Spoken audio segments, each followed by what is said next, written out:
destroyed because of this freak. I won't allow it! These babies just saved this lame fest party!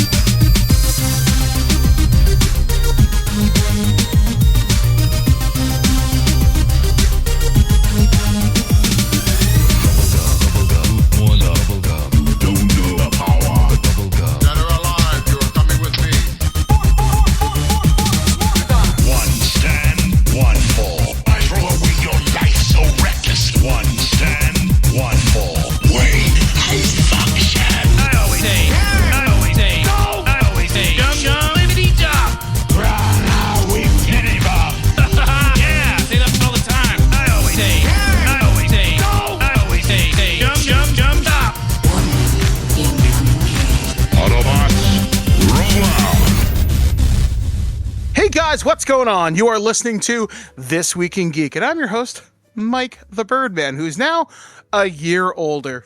Go me. But I'm not alone as I trek through this birthday edition of the podcast. I'm joined by my compatriot, my brother, the guy who makes sure the lights are on here on the podcast, from the lovely city of Kitchener, Ontario, Canada.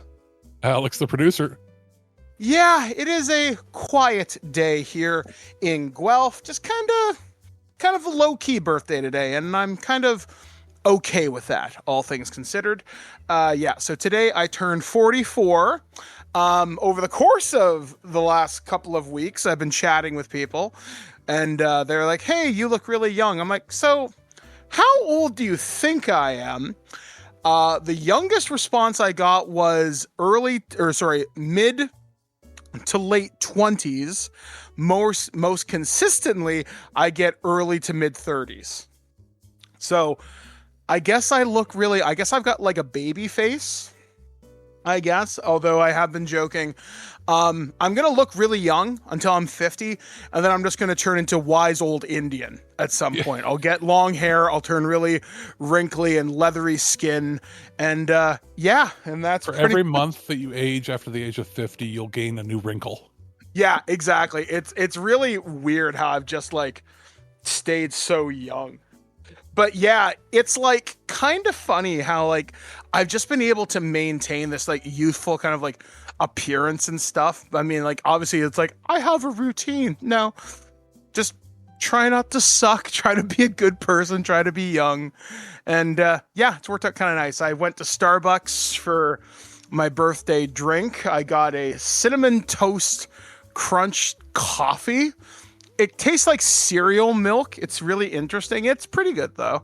Other than that, I treated myself to I went to a local game shop and I picked up a bunch of Switch games. I grabbed Coffee Talk for the Switch, Zombies Ate My Neighbors, Persona 5 Royal, Persona 5 Strikers, Persona 4 Golden, and King of Fighters 13. And I've had a couple people send me gifts from my Amazon wishlist, so big thanks to those people that did. One of them is actually hiring me to run Star Trek for them as my professional DM, so they got me Lara Croft Tomb Raider Remastered 1 to 3. Oh, cool. And then the other one, I don't know who sent this yet.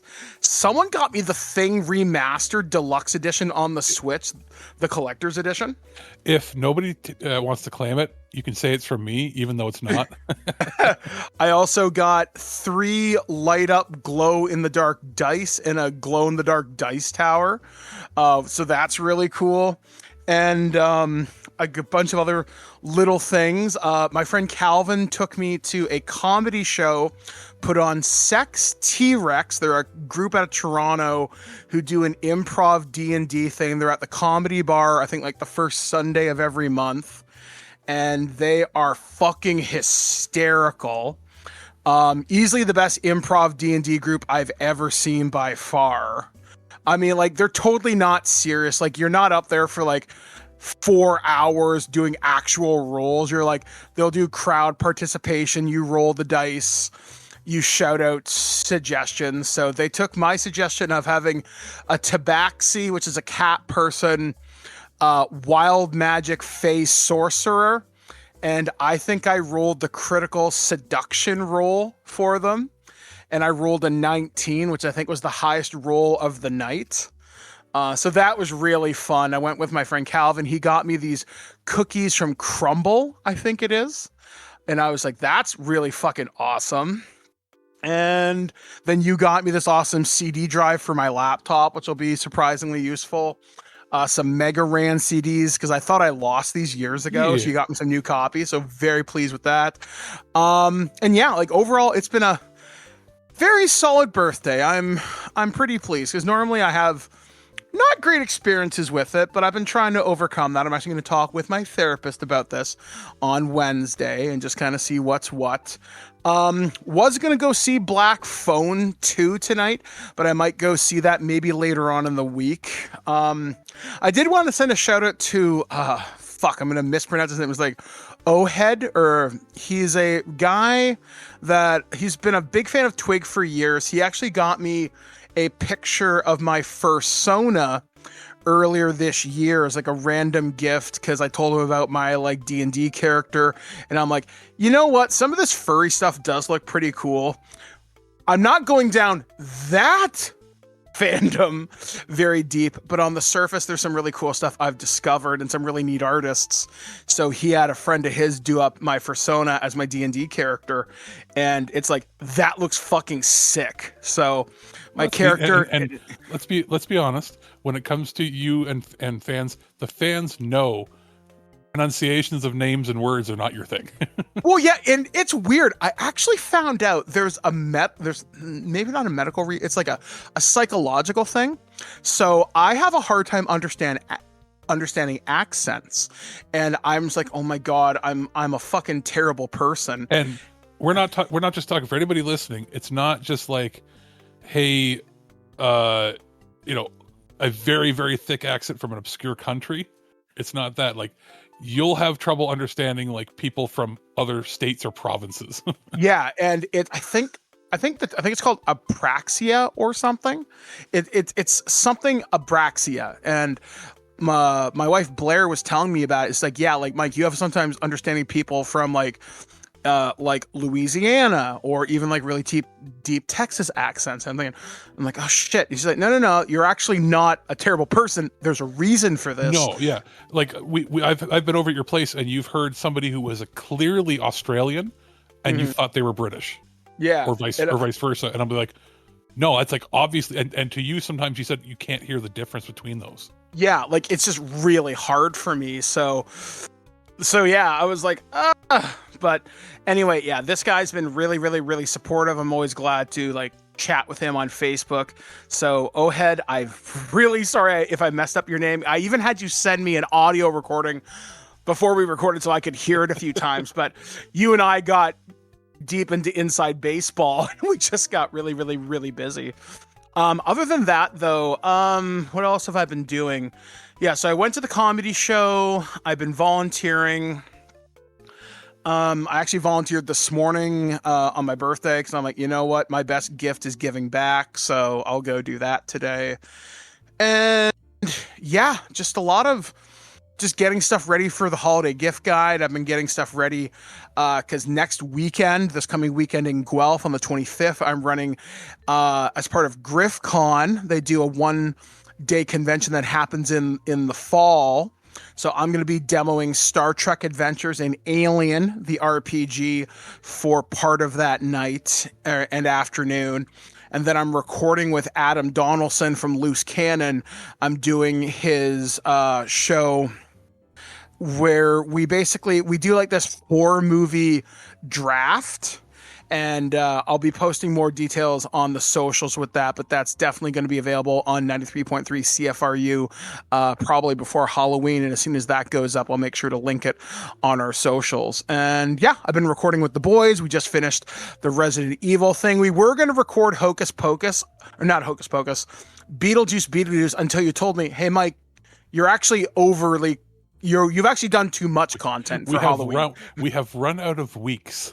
Yeah, you're like, can you stop? Like, oh shit, I thought I had to fill more time. So basically, for anybody listening, you've been hearing every Sunday we have a Halloween special episode, and if you notice on the calendar, technically, there's one weekend left. We happen to have 3 shows. So we have enough shows to put out throughout the Halloween week, but any more, and we wouldn't have like enough days in a week. Yeah, so that's really great to know that I'm ahead of stuff. I know I did a bunch of recording for reviews for you, so you heard a bunch of that for our Thanksgiving show. We got a bunch of stuff this week. I know for me, this week you're hearing Silent Hill F from Konami because it's spooky season, and that makes sense to me. And I'm not sure what else you're going to be using in this show. I'm not either. I'll have to go through. We've got a few things that we've been recording and have sort of ready to go. It's just... it's a matter. I had something I was going to be talking about here for sure originally, and then I had to get some clarification from the company that produces it because I had questions that I didn't want to come out with a review and then not have all the information I needed. If that makes any sense. It does, yeah, totally. So that's what I've been doing. What have you been up to? Well, other than hanging out with you and doing birthday stuff and the review stuff, not a whole heck of a lot. It's been. I took basically the last 4 or 5 days to try to decompress from the amount of stuff we had on the go in the last month. It's like we got back from our break and it was like, oh my God. It was like we had a whole bunch of homework we forgot about. It's that sort of thing. I've also been slowly working a little bit on getting prepped for us to launch a new version of the website come in the new year. We'll be revamping a bunch of stuff, and I've just been spinning ideas there. Beyond that, not a heck of a lot. I did go and see the Smashing Machine, the rock movie. Isn't that good? And then I should be seeing, as of this recording this week, the Keanu Reeves movie. My mother actually said, would you like to take me to go see the Keanu Reeves movie? And I was like, okay.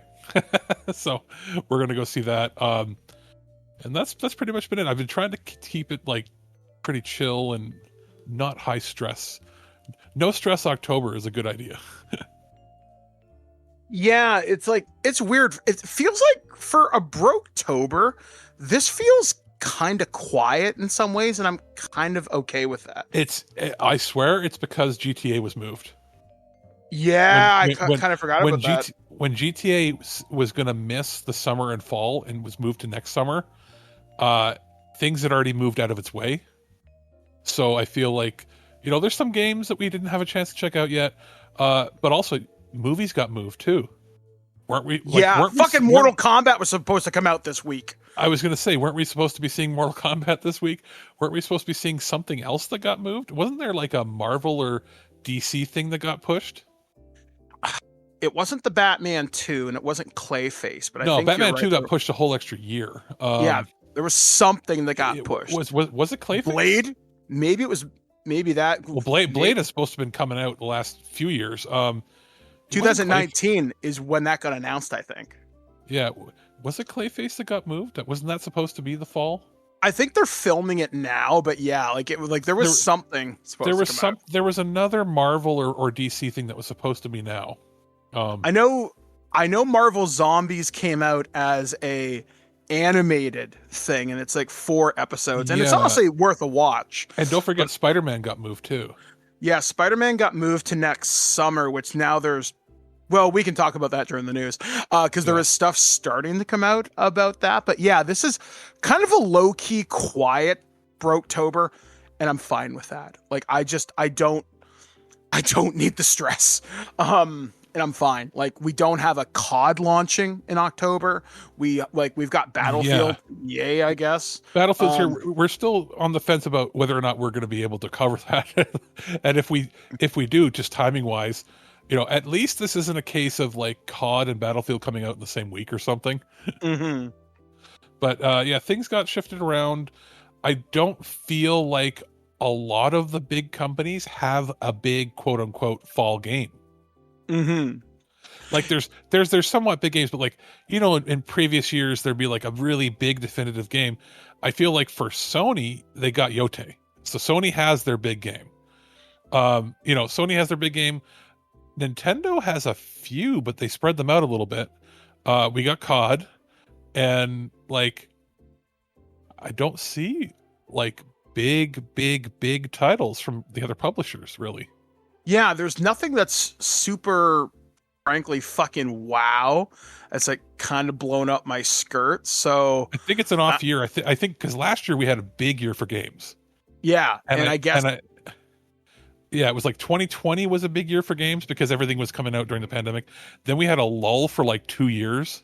2022 or 2023 didn't have a ton of stuff, but then 2024 was a big year for games.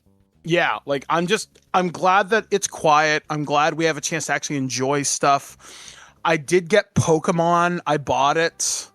I'm hoping to dig into that eventually. Maybe. We'll see. I also got Ghost of Yotai. I'm going to dig into that. Hopefully. Eventually. Maybe. We'll see. I've mostly been playing a lot of the Assassin's Creed Shadows of Awaji DLC, which maybe we'll have impressions for that next week. Just because I've platinumed the game, so I'm pretty much one of the best people to ask about it, at least on our team. Yeah.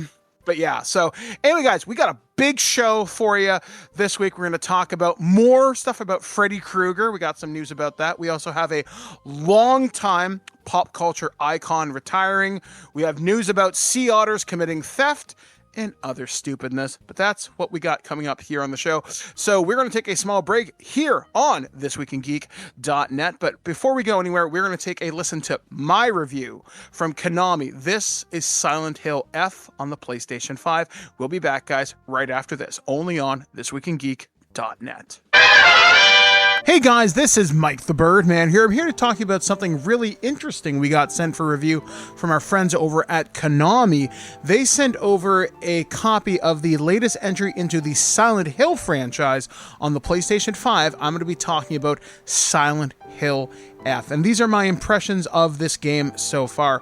So I have a pretty interesting history with the Silent Hill franchise. I began all the way back in the 90s on the original PlayStation 1. I remember sitting up all night with my friend Ryan and Ben playing this on the PlayStation 1 and having a really fantastic time. It also kind of cranked up the horror and thrill of the experience as we didn't have a memory card, so we couldn't exactly save when we were killed by weird creatures of the night that Silent Hill loves to populate its spooky towns with.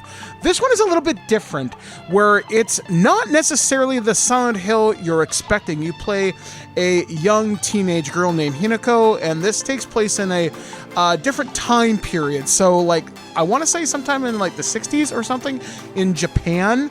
So this isn't your traditional modern day Silent Hill.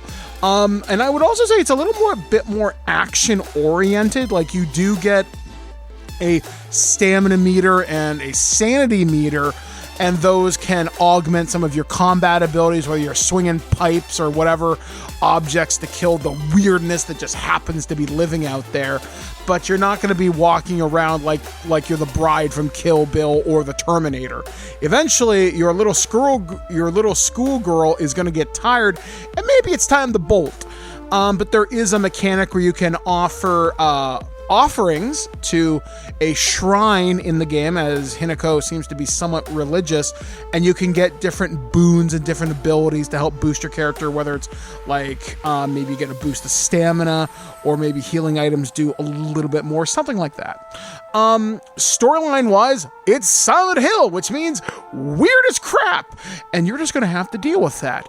And it's very strange, but it's also kind of tragic and sad when you see just how Hinako reacts with her family and how she looks at some of those familial relationships. But again, it wouldn't be Silent Hill if it wasn't weird.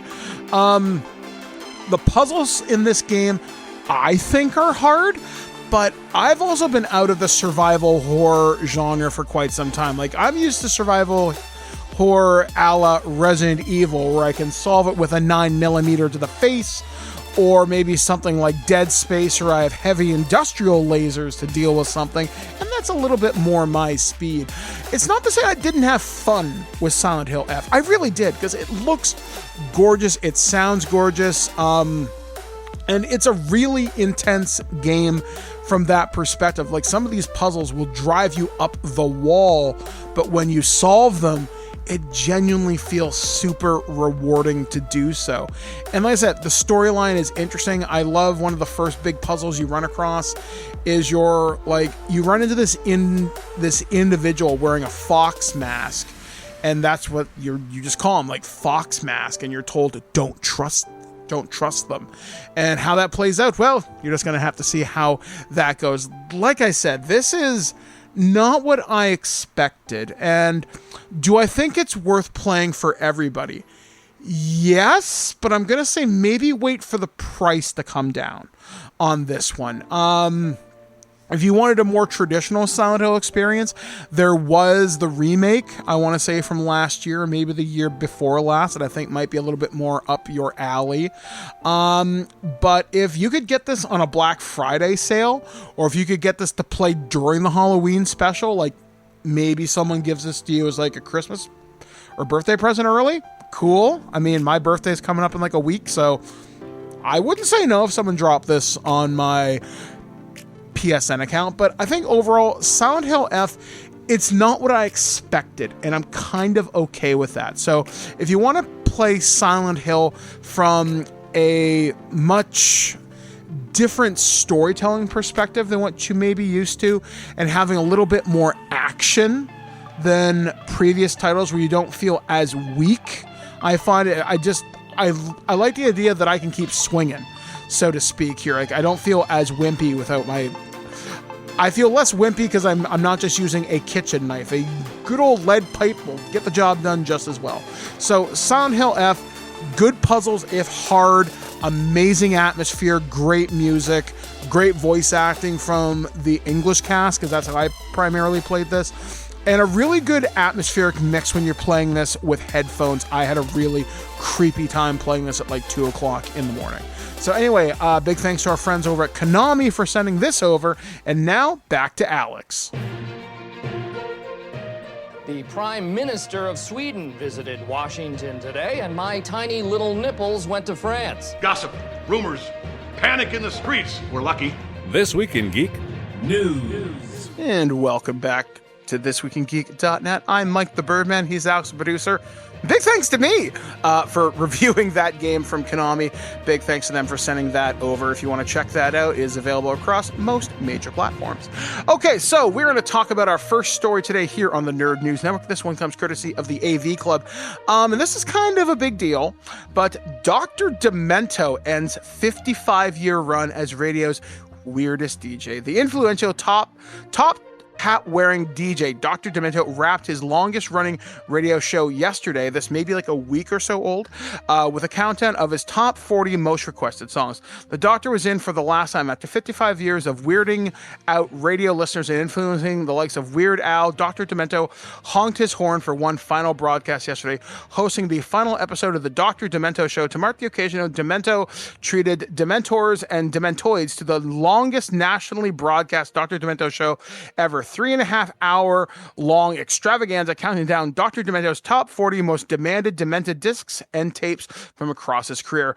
Minneapolis Beryl Hansen first introduced radio listeners to his demented alter ego in 1970, originating on KPPC in Pasadena, California.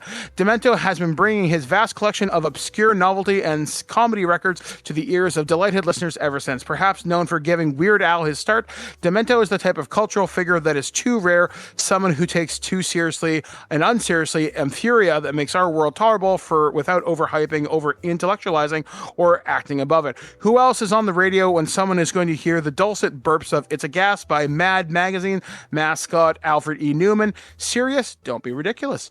Dr. Demento released his final traditional episode on May 31st. The following day, he announced his retirement and spent his remaining months on air hosting retrospective episodes, counting down his favorite records decade by decade. At 84, Dr. Demento has undoubtedly earned his retirement. Curating popular culture's most disposable art form is hard and thankless work. Considering how fractured the media landscape is now, it is unlikely we'll see someone like Demento again. However, we welcome people to try it. There's one thing a society can always use. It's a top hat-wearing DJ who specializes in comedy records. Check out the final episode and the entire Dr. Demento archive at drdemento.com.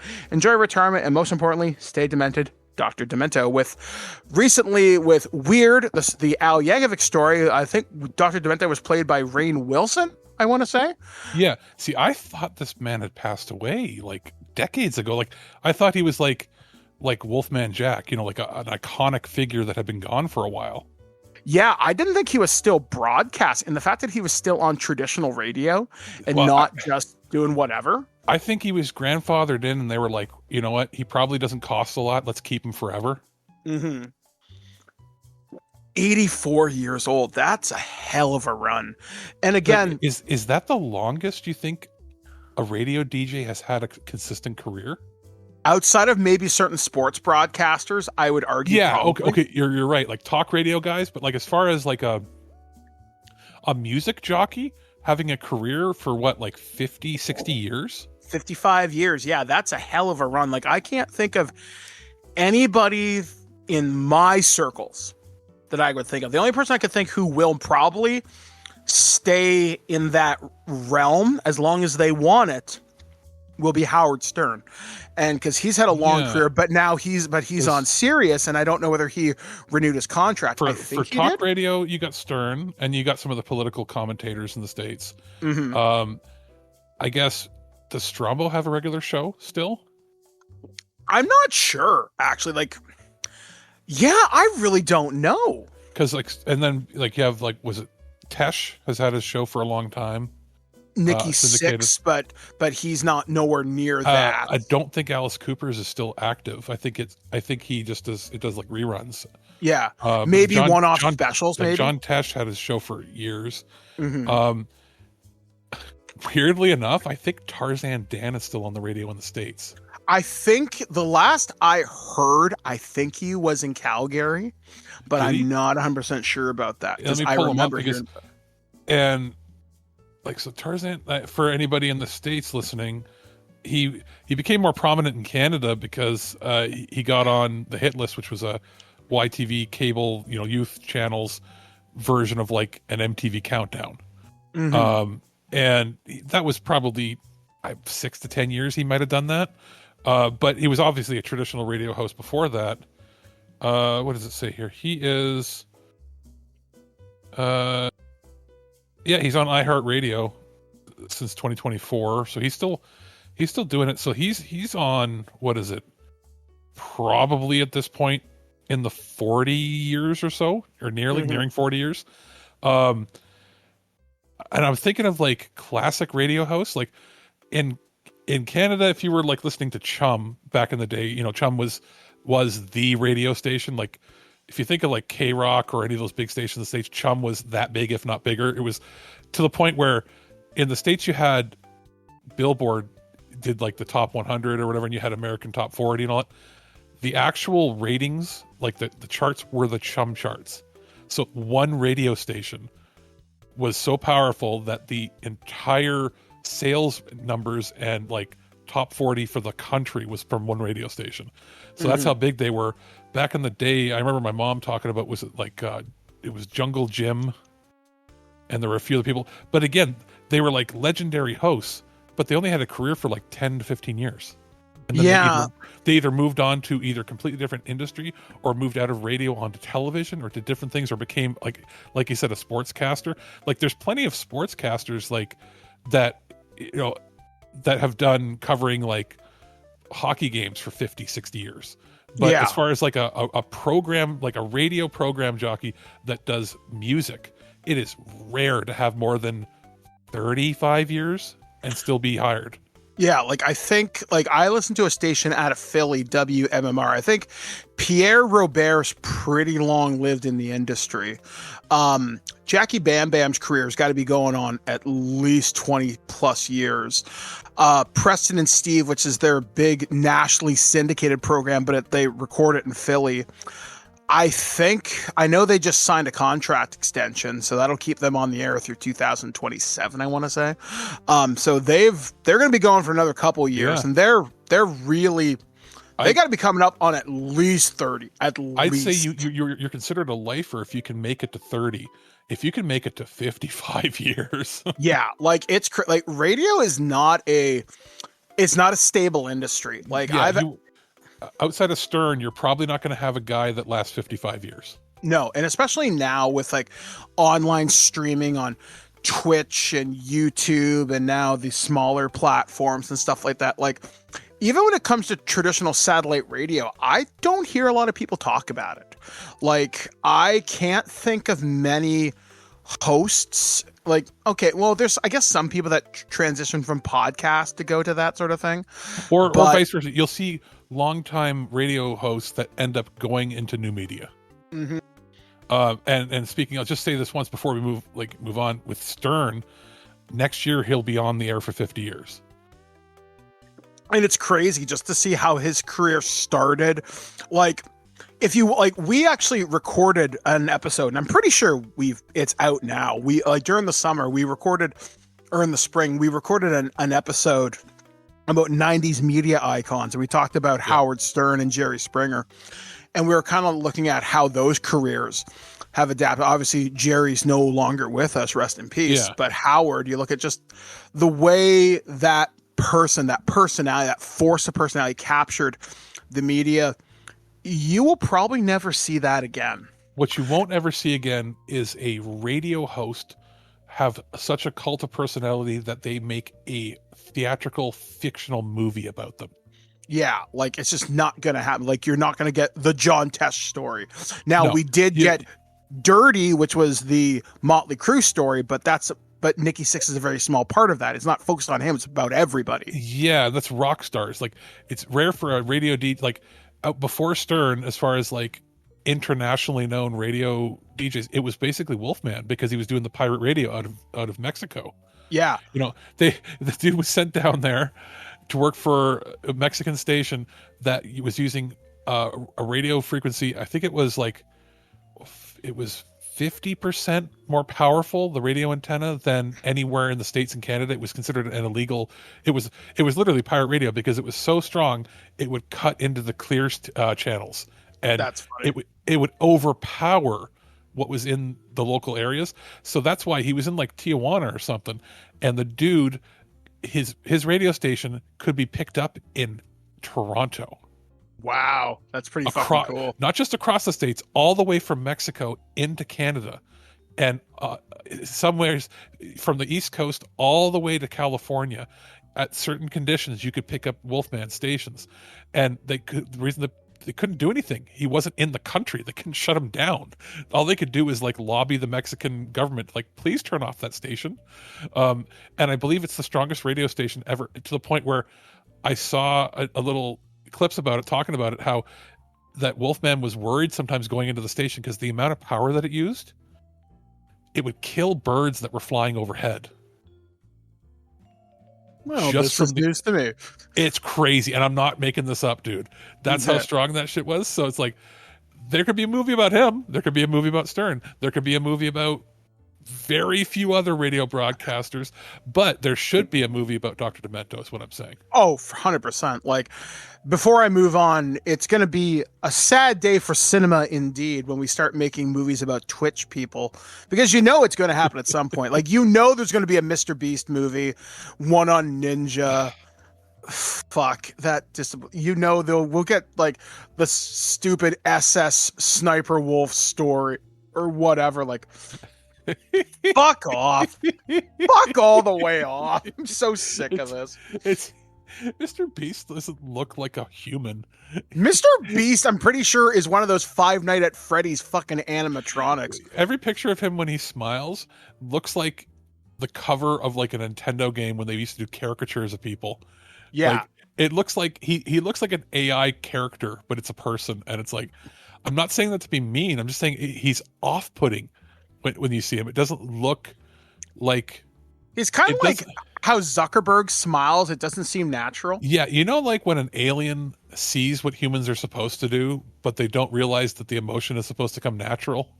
It's kind of like that scene in Men in Black where Vincent D'Onofrio pulls the flesh back and he smiles like, there, is that better? Is that better? Yeah. Yeah. On that note, when I see him, you don't think, even though it's not the same face, I keep thinking of the Coneheads trying to interact with the world. That's what it's basically like with Mr. Beast. Ah! Yes, Jimmy the Conehead. I love it. All right, so this next story comes courtesy of Fortress of Solitude, and this is a new outlet to me. So, all right, so they have said Nightmare on Elm Street director wants Jim Carrey as Freddy Krueger. Hollywood's reboot obsession has spared almost nothing, but somehow Freddy Krueger has been snoozing in our nightmares for over a decade now. In fact, the last time we saw him claw his way onto screens was in 2010 when Jackie Earle Haley took on the role in a remake that, despite raking in $117.7 million, bored horror fans to sleep. But not because Haley isn't a great actor. He was terrifyingly good in Watchmen, but because the film forgot what made Freddy fun. His take was too dark and the story was too grim. But as Robert Englund, the original Freddy actor, put it to Variety, quote, Jackie Earle Haley is just so good, a wonderful actor, but when they made Freddy a child molester in the remake, that's not what Freddy is, although that's a debatable plot point in other movies. Anyway. It depends if you're going with the original. Yeah, it depends on the canon you go with or what part of the movies you go with. But by taking it to such a dark place, there's no room for the personality of Freddy to be exploited. I'm sure we can all agree with that statement, right? Freddy Krueger was never supposed to be realistic evil. He was always supposed to be playful, cinematic evil. He laughs and toys with his victims as if he's part of a Smurfs cartoon. He's a monster with a dark sense of humor and a face that looks like a deep-fried pizza. The 2010 version stripped that personality away from him completely, and what was up with his new face? He looked like a real burn victim. And what we got instead was a much darker horror film that felt nothing like the playful originals. But it seems someone's ready to bring Freddy back, and thankfully it's someone who knows exactly how to handle the character. Chuck Russell, the director behind A Nightmare on Elm Street 3, The Dream Wars, arguably the best film of the franchise, says he'd love to return to and play in the world again. Speaking on Dread Central's Development Hell podcast, Russell said, quote, I'd love to do another Elm Street if there was full support of everybody. Patricia Arquette has said she'd like to do it again, and I still think Robert, for me, is the only Freddy.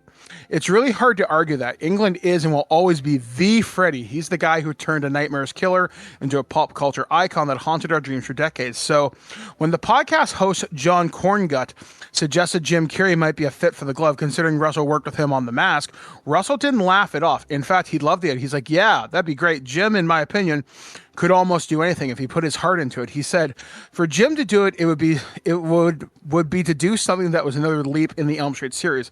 A little bit like what Wes did with his very meta New Nightmare. Now that's a good idea, right? Carrey, the master of facial elasticity and comedy, doing Freddy Krueger. Imagine Fire Marshal Bill with a glove full of knives. He's got the range. I'm here to kill you in your sleep. Yeah. Let me show you something. Let me tell you something. And he just like stabs you through the throat. He's got the range. Good Lord, that's even more scary. Oh yeah. He's got the range, the physicality, and the warped dark sense of humor to bring Freddy's twisted charisma. And while the internet has tossed around names like Kevin Bacon, Willem Dafoe, Andy Serkis, Russell's pick feels both unexpected and perfect. Kevin Bacon, don't see it. Willem Dafoe, too old now. Andy Serkis, maybe for motion capture, but maybe Bacon would be too serious. I feel like Bacon would feel like Ethan Hawke in The Black Phone. You know what I mean? It would be too serious thing, I think, overall. Like, you know what? Just let him do Hollow Man again. Like, do a proper sequel. Yeah. Willem Dafoe, if they did like the Dream Demon thing, like if you put Willem Dafoe in a Nightmare movie as like, because one of the big things that people always talk about is like the Fred head cult, because that was supposed to be the big idea for Freddy versus Jason, or X amount of Nightmare movies always mention like the Fred heads are like the next big thing that resurrect Freddy and blah, blah, blah. Maybe you could put him in there. Andy Serkis, I like Andy as an actor. One of the things I like, one of my favorite things he ever did, but he was literally on screen for 5 fucking minutes, was in Avengers Age of Ultron. He played Ulysses Claw, who is a vibranium smuggler and an arms dealer in the Marvel Universe. And he's a pretty cool bad guy. But he died real fucking fast. Could he do Freddy? Maybe. He did Caesar in all those Planet of the Apes movies, and those were pretty Yeah. cool. So I don't know. I mean, maybe it's not unrealistic. I mean, I kind of like the idea of somebody lanky and unassuming, you know, Mhm. for when they do like flashbacks or when they show them like with normal face. Mm-hmm. Like, See, so, and also go with somebody a little bit younger. I'm not saying like young, mhm. but you know who would probably be really good? Hmm. And you wouldn't expect it until maybe he commits and has all the makeup on. Mm-hmm. Michael Cera. I'd have to see what Michael looks like now. He kind of just looks like he has always looked. Yeah, he's gonna be eternal, like Michael Bluth from Arrested Development. But let's just picture him. He's got the same sort of body type, and then Mhm. just like have him be like very like unassuming, mild mannered, normal, and then when he's all burnt up to a crisp, he's just like over the top crazy. Yeah, that'd be interesting to see what Or- they could do something like with Or that. Macaulay Culkin. See, that's I think a little bit more inspired. I think that actually Macaulay Culkin, I think would play a very interesting Tommy Jarvis from I was gonna Friday say, the 13th. He looks a little too. He still looks a little too young, even though he's mid 40s. Yeah.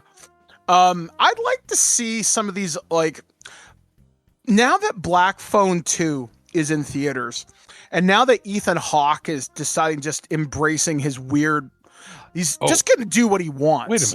Wait a minute. You say Ethan Hawke, but you know what came to my mind? Who?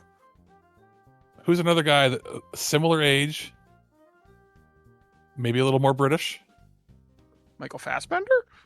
No, well, actually, yeah, I don't know if he would do it, No. but there's other people that are from that same age that are also maybe have worked with Ethan Hawke before, but would also be great for it. Who? How about a Jude Law? Ooh. He You can do know accents. what? He can drop his accent and do an American accent, no problem. See, Jude Law or Michael Fassbender, either or, maybe Jude, I'd lean a little more into this one.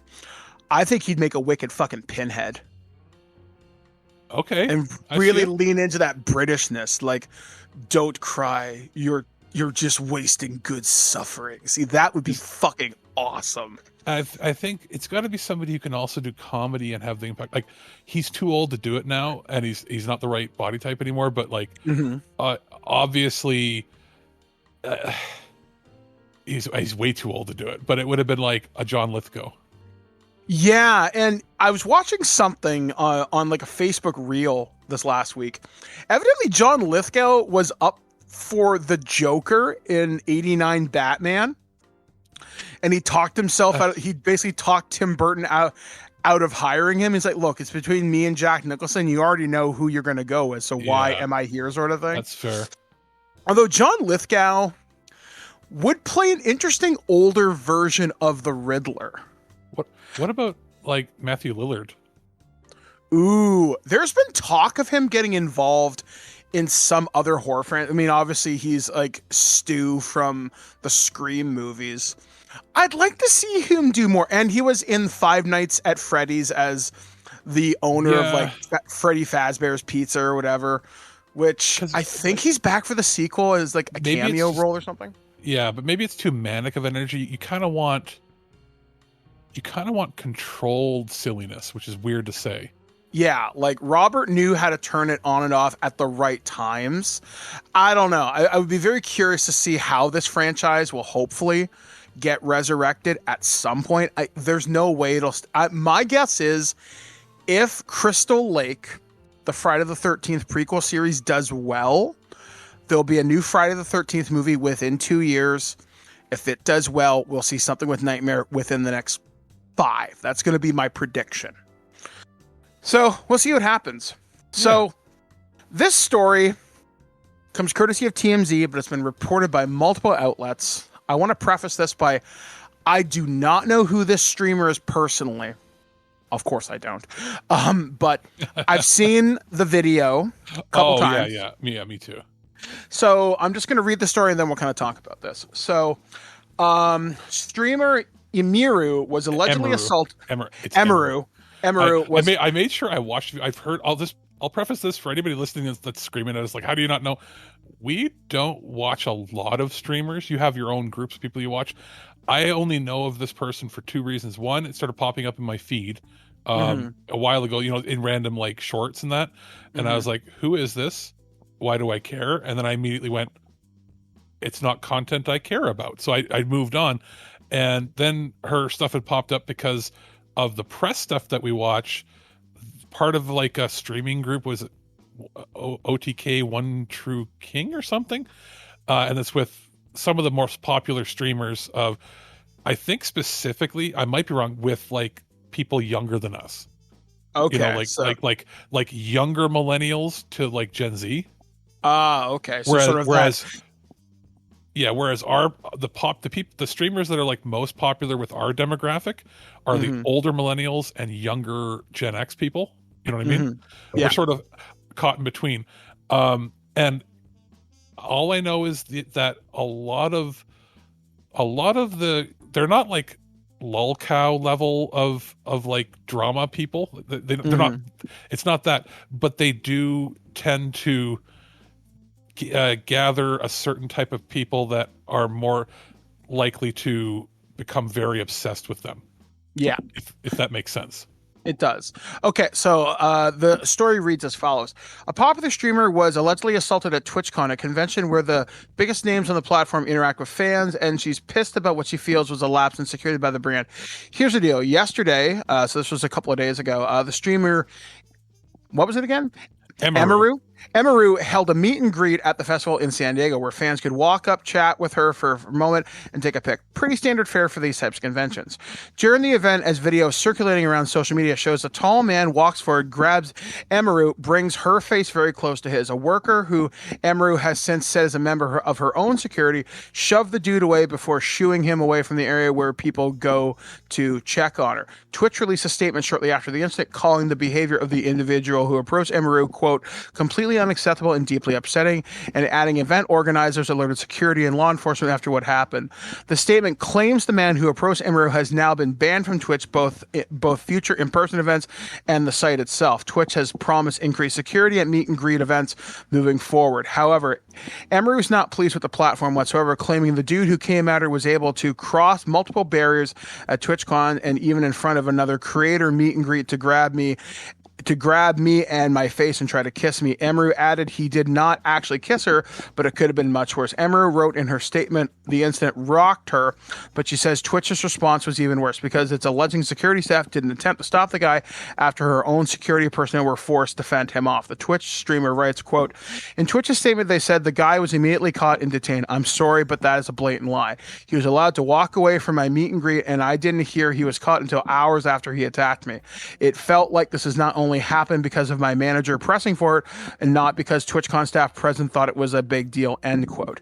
Emiru said this is her last TwitchCon. She thinks other creators should consider skipping it in the future as well because she didn't feel safe or protected by Twitch at all. We've reached out to local police and cops. So far, no word back. Now, I decided to do a little bit of digging on this. I'll say this while you go to there have been a lot of rampant stuff like, you know how things spread when it's not a clear video of everything. The first rumor that was spreading was that the guy licked her face, that's what I thought happened. Messed up, and that's what a lot of people were saying from her own mouth. Obviously it didn't.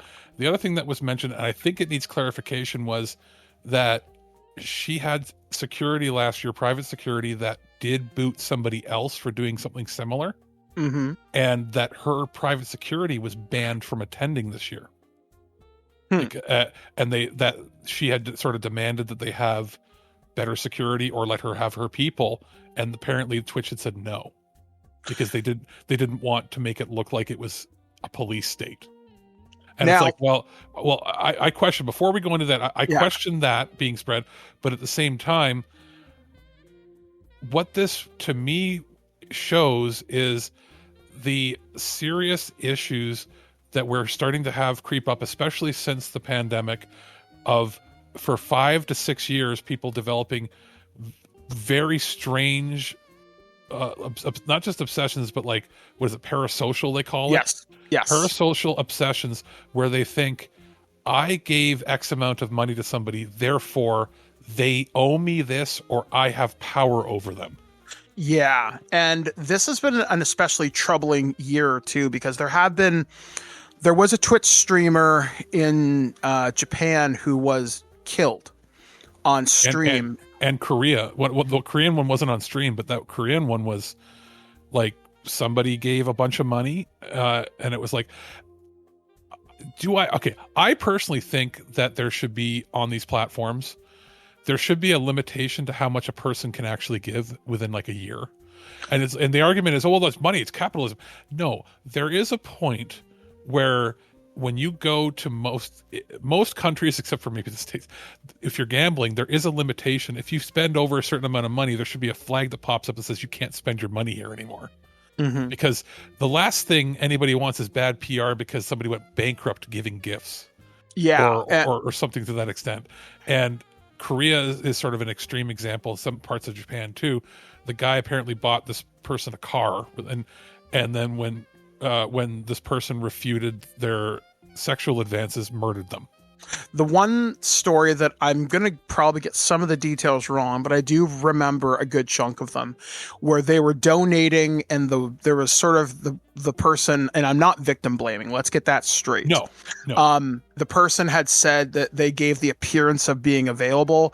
She was already in a relationship. This person wanted to pursue something, and this person had paid off all her credit cards and some other stuff and was giving her money to basically live. And it didn't go well. So not a great example. But. And I will say this, if you are somebody who wants to openly engage in like a sugar daddy, sugar mama situation, there are sites for that, where you have a financial, agreement, and it's above board, everybody's involved, and you're like, hey, whether it be, for an intimacy sexual thing, or even if it just wants to be like, some people just want to have that relationship, even if it's not detailing sex. You never know. People have all these different wants and needs. If you want to do that and it's all on the up and up and you're all open to that, that's one thing. It's a different thing altogether to, like you said, leading somebody on. It doesn't give you permission to then murder them. Yeah. Because, were they morally wrong for leading you on? Yes. Nothing gives you the right to put your hands on that person, though. Yeah. Like, one of the most dangerous things I've seen is just the way these parasocial relationships develop. Now, I have a relationship with certain streamers to the point where I can contact them privately. I know certain members of their family. With explicit permission, I can contact them privately. But if they decide to rescind those permissions, they can do that. Like, for example, I was going to me and Blair always send one person a Christmas gift every year. And I said, hey, can we get your new address? Because we know you're moving. And they're like, you know what? This year, I'm changing how I do things. I'm looking after my health. You don't have to worry about this. You're like, okay, you've changed the barrier. That's fine. We understand that. And if they chose to say, hey, you know what? Just for my own peace of mind, even though they don't think that you would ever do anything, for their own peace of mind, they could be like, you know what? Maybe I'll set up a P.O. box. If you want to send a Christmas card, you can do that. Some people will do that, but if they choose not to, again, that's their prerogative. Yeah, exactly. And another thing I've seen people do is they have this weird expectation of access to you. And with a lot of women on Twitch, and again, this is not victim blaming, people are fucking weird and they don't deserve the abuse they get. And I know with TwitchCon, now again, this is what is being alleged. This is what I've read. Can I confirm whether it's true or not? I can't say. I've never physically been there. More will come from this, because if she's saying this stuff, Twitch will not want her to keep saying this. Somebody is going to enter legal terms over this. Whether it be them or her. Somebody at this point will do that. One of the things I've heard is that TwitchCon is really loose, is allegedly really loose with how they do bag checks and stuff like that. Now, in the most extreme example of this, what if that guy had a weapon? And there's people who cosplay. Now, you can make video circulating right now from TwitchCon as well, of somebody filming clearly a patron of the event that is not all the Christmas lights are on, if that makes sense. And they were being kicked out and they were throwing a hissy fit, being kicked out of the event, and it was for stalking one of the voice actors for that was there. And people were like, why are they kicking him out? They haven't even talked to them. And then more has come out, and that particular person apparently the day before had found out which hotel room they were sitting in and had defecated in front of it. Gross. In front of like weird, crazy stuff happening. And that's unfortunately when you have the parasocial stuff, especially when the fandom is explicitly almost a purely online fandom and has been that way for like a decade. Well, we saw this happen with... This can happen. And it's a numbers, it's a percentage thing. You have like, if you've got 2 million fans or 10 million fans, if 1% have some form of serious mental health issues, well, that's still a lot of people. There was, if you remember a couple years ago, there was that big fight between, I think it was like SS Sniper Wolf and another content creator, and she sent her, like, she drove past this dude's house saying, hey, I know where you are, and then her fans started going after the, again, I'm not remembering all the details properly. It can be a terroristic threats, essentially. Yeah, and it's kind of insane just how dumb shit has happened in the last little bit, that like this is not at the same time situation. At the same time, you also have to balance, and like it's never all one way. In this case with Emaru, what she has to consider too is you are not that you should expect that result. That's a bad take on this, but you also have to consider, if I dress a certain way because I know it's going to be provocative and it's going to get people to interest in me, if how I dress, how I act, my behavior, the image that I'm presenting. What is your brand? Is my branding and my whole image, is that going to exasperate the situation and make it worse? Or is it luring the people in? And if that's the case, and you have to balance out, am I going to make more money doing this? Am I going to lose money not doing this? So there is a financial and image situation you have to deal with too. And I'm not saying because like, let's get one thing crystal clear. We're not victim blaming in this, but because like I have a background in PR, and part of the thing is and this goes for both men and women, when you cultivate a certain image, that can attract a certain demographic, right? It's the science of, I don't know, how would I phrase this? Publicity, availability, and it's just kind of how it is. It's just, and this is not the case of like, I forget the streamer's name. Was it Amaranth, the one that was doing like the bathwater girl or whatever? Bathwater, and then like hot tubs, taking her tops off, and then doing it, like where it was like, okay, you're basically one step away from being a sex worker. You can do that if you want. You're against, but if it's against the terms or whatever, and then you start questioning, I think she ended up blaming her spouse for forcing her to do things, yada, yada, yada. Yeah, there was a weird abuse thing. That's a bad situation on the side. And people are like, well, see, she's asking for the attention. Well, okay, but you have to find the boundary of where do you set the line and be like, this is what I accept, this is what I won't accept. And at the same time, there is a certain expectation that you will have some crazy fans. As far as I know, with Emaru, I don't think this is the person that does that, but still probably, from what I've seen, wears provocative stuff, but not to the extent of that. But at the same time, like, when you have a meet and greet, especially with women, and I don't care if anybody says it's sexist, you need to have more security, especially at an event where a lot of the guests are going to be people that are, from what we've seen, not necessarily the most well-adjusted or neurotypical.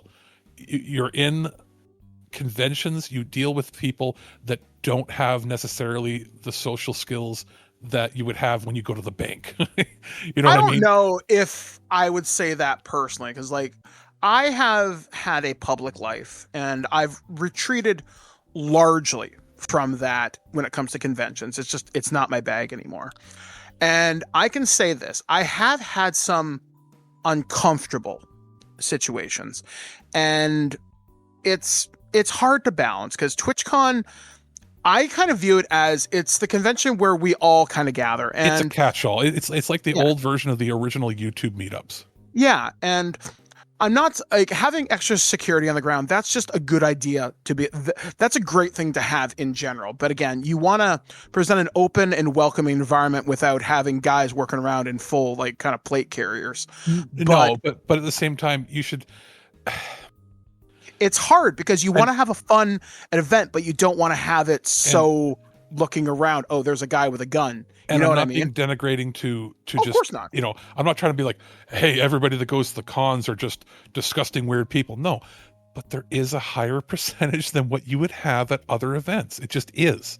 Anytime where it is a meetup for very specific fandoms and where it's like one-on-one parasocial, you know, sort of relationships with streamers, it happens with voice actors, it happens with musicians, it happens anything like that. You're going to deal with people that don't even, maybe they don't even realize they're doing it. But I would be very curious to know how the Critical Role people handle stuff like this. I think people are generally better trained, you know, in the traditional media world. You know, if you have an agent and you've gone through traditional media training, you understand how to deal with it. When you're a self-made, you know, quote unquote self-made celebrity, where yes, you have a team in the background, you know, obviously doing your editing and that. Eventually, not everybody can be tech savvy, but when you're doing all that, when you start from nothing your own, and you start very young, you know, some of these people start streaming when they're like 17. Yeah, and you know, they've grown up in this. Yeah, they don't necessarily even know how to turn off their persona. You know what I mean? Like they're always on. Some of these streamers are streaming 12 hours a day. Yeah, like their whole life is streamed. So I see it and I go, when I say, you know, you've got to have more security in that around the women, it's simply because it's not that you should expect it's going to happen, but when it does happen, 9 times out of 10, it's with a woman that is there, and you have no idea how strong or big some of these fans are that are delusional. What they're going to do. Like I would be very curious to see what it is like on the other side, because there are male streamers that do a lot of stuff, and I'm sure my guess is it's underreported because I would say it's underreported, but at the same time, for instance, let's say, you know, hypothetical, I became a big streamer, and I'm a big guy, you know, big fat guy. If I became a big streamer and I started getting, you know, let's say I got 1 million followers. Oh my God, it's amazing. And I have, you know, both men and women that are into me, but it would be most likely more guys are into watching game streams. There's vice versa, right? But, you know, and let's say I went to a convention and I had a crazed fan who was obsessed with me, and it was some dude that was like, wanted to hug me and kiss me, and he was obsessed with me, because it happens. All different types, like all different types, right? If I didn't have the security there, I am a 6'4", very strong, big built guy. I could protect myself unless they had a weapon.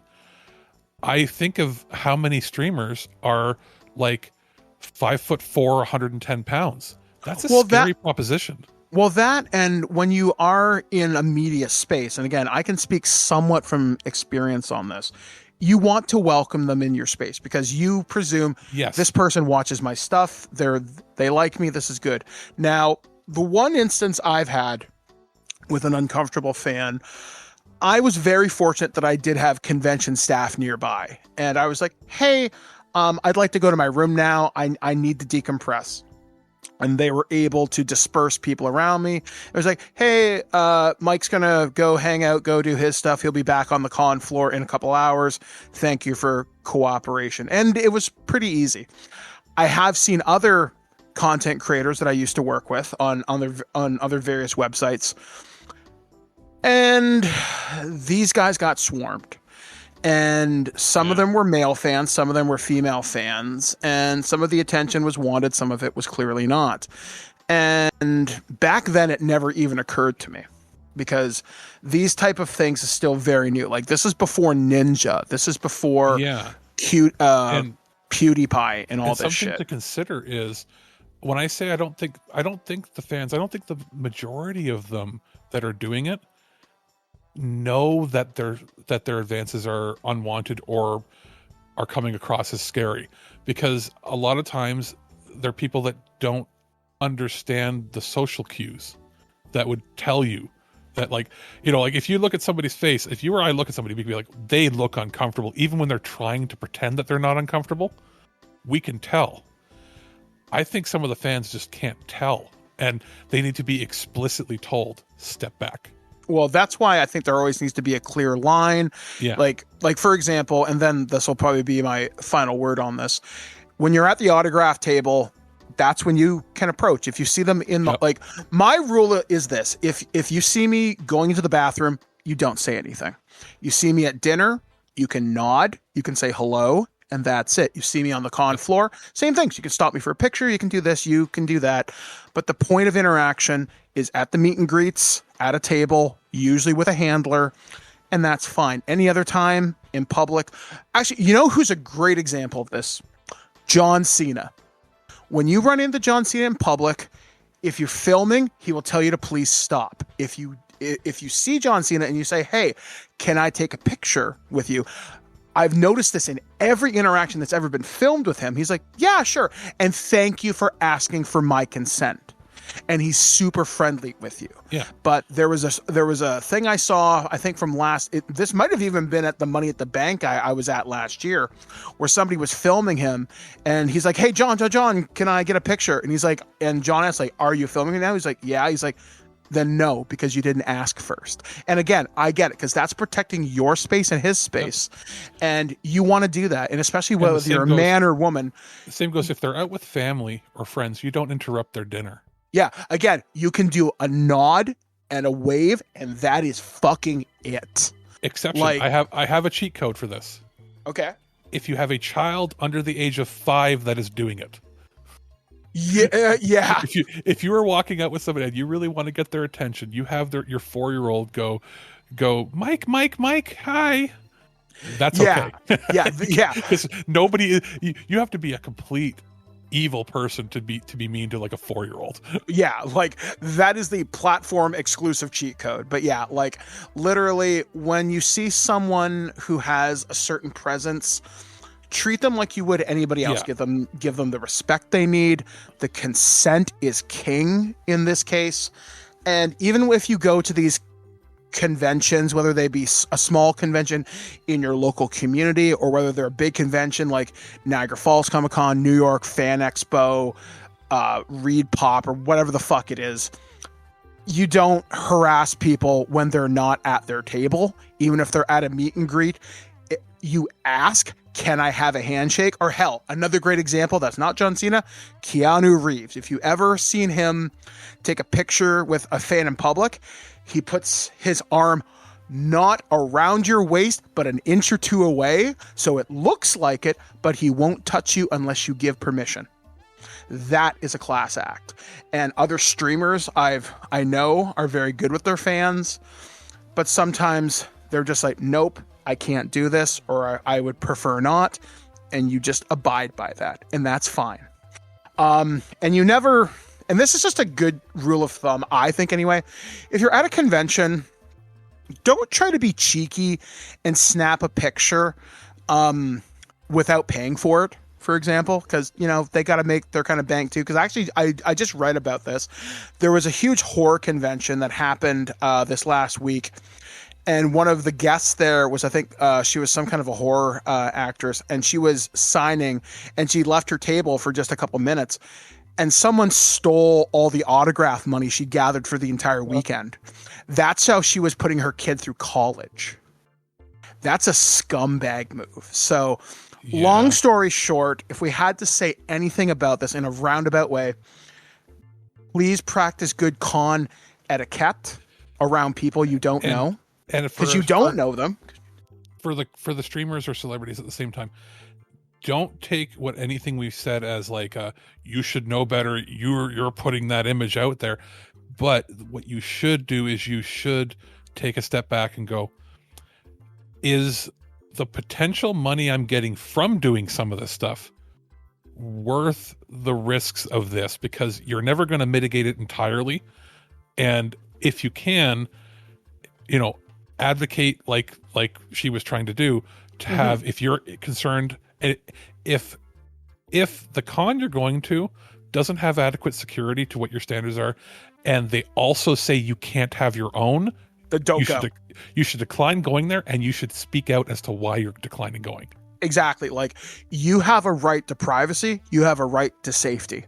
And if that convention that is inviting you on their dime and their insurance, then it is up to them to protect you. And if you are not allowed to protect yourself, then you should seriously consider declining the event. Because again, your safety is not worth whatever financial compensation you might get. Whatever flack she might get for doing this, the smartest thing she did here was publicly say, things like that I don't believe it was adequate. They're also lying. They're covering it up, because she might have to defend herself legally over this.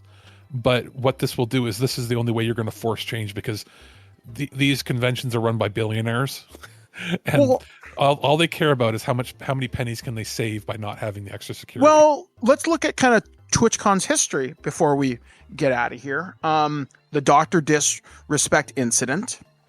That woman who broke her tailbone jumping into the quote-unquote ball pit. And there's just been multiple lapses of security. I've had some content creators that I follow have talked about their experiences at TwitchCon. And for the most part, they've been positive. But other times they're like, it felt like this dude was following me, quote unquote.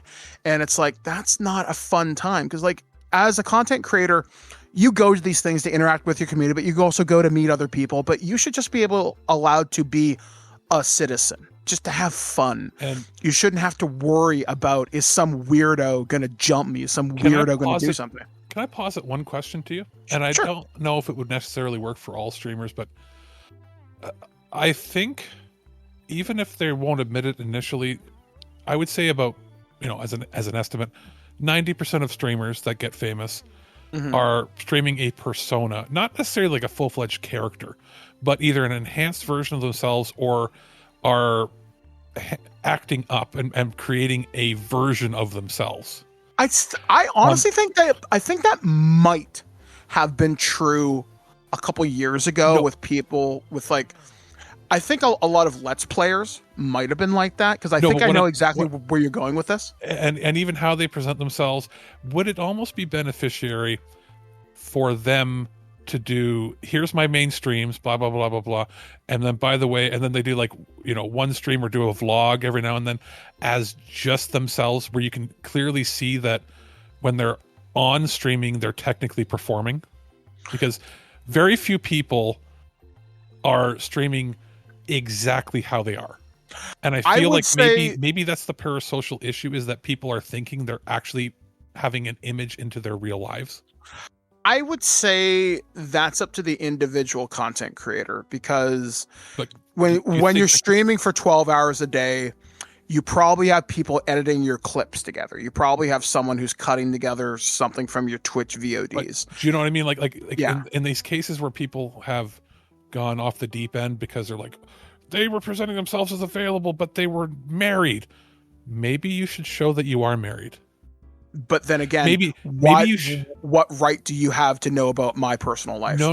It's not that. It's the idea that if the person is quote unquote leading them on by pretending they're available, because there have been cases where somebody has tried to purposely have a persona where they are available, or that they're accepting of said affection when they really aren't. And that's where you get this blurred lines of people being angry on both sides. Should you not, if you're purporting yourself to be, this is who I am, should you not have to really be who you are, or say, this is who I am, but this is a character of who I am? I don't know. Honestly, it's hard to say, because I'm a very big believer you should have some privacy in your home life, because I know certain streamers say like they have a persona, but we then find out they're married, because I know there were certain big streamers. It's tricky. I honestly don't have a good answer for that. I don't.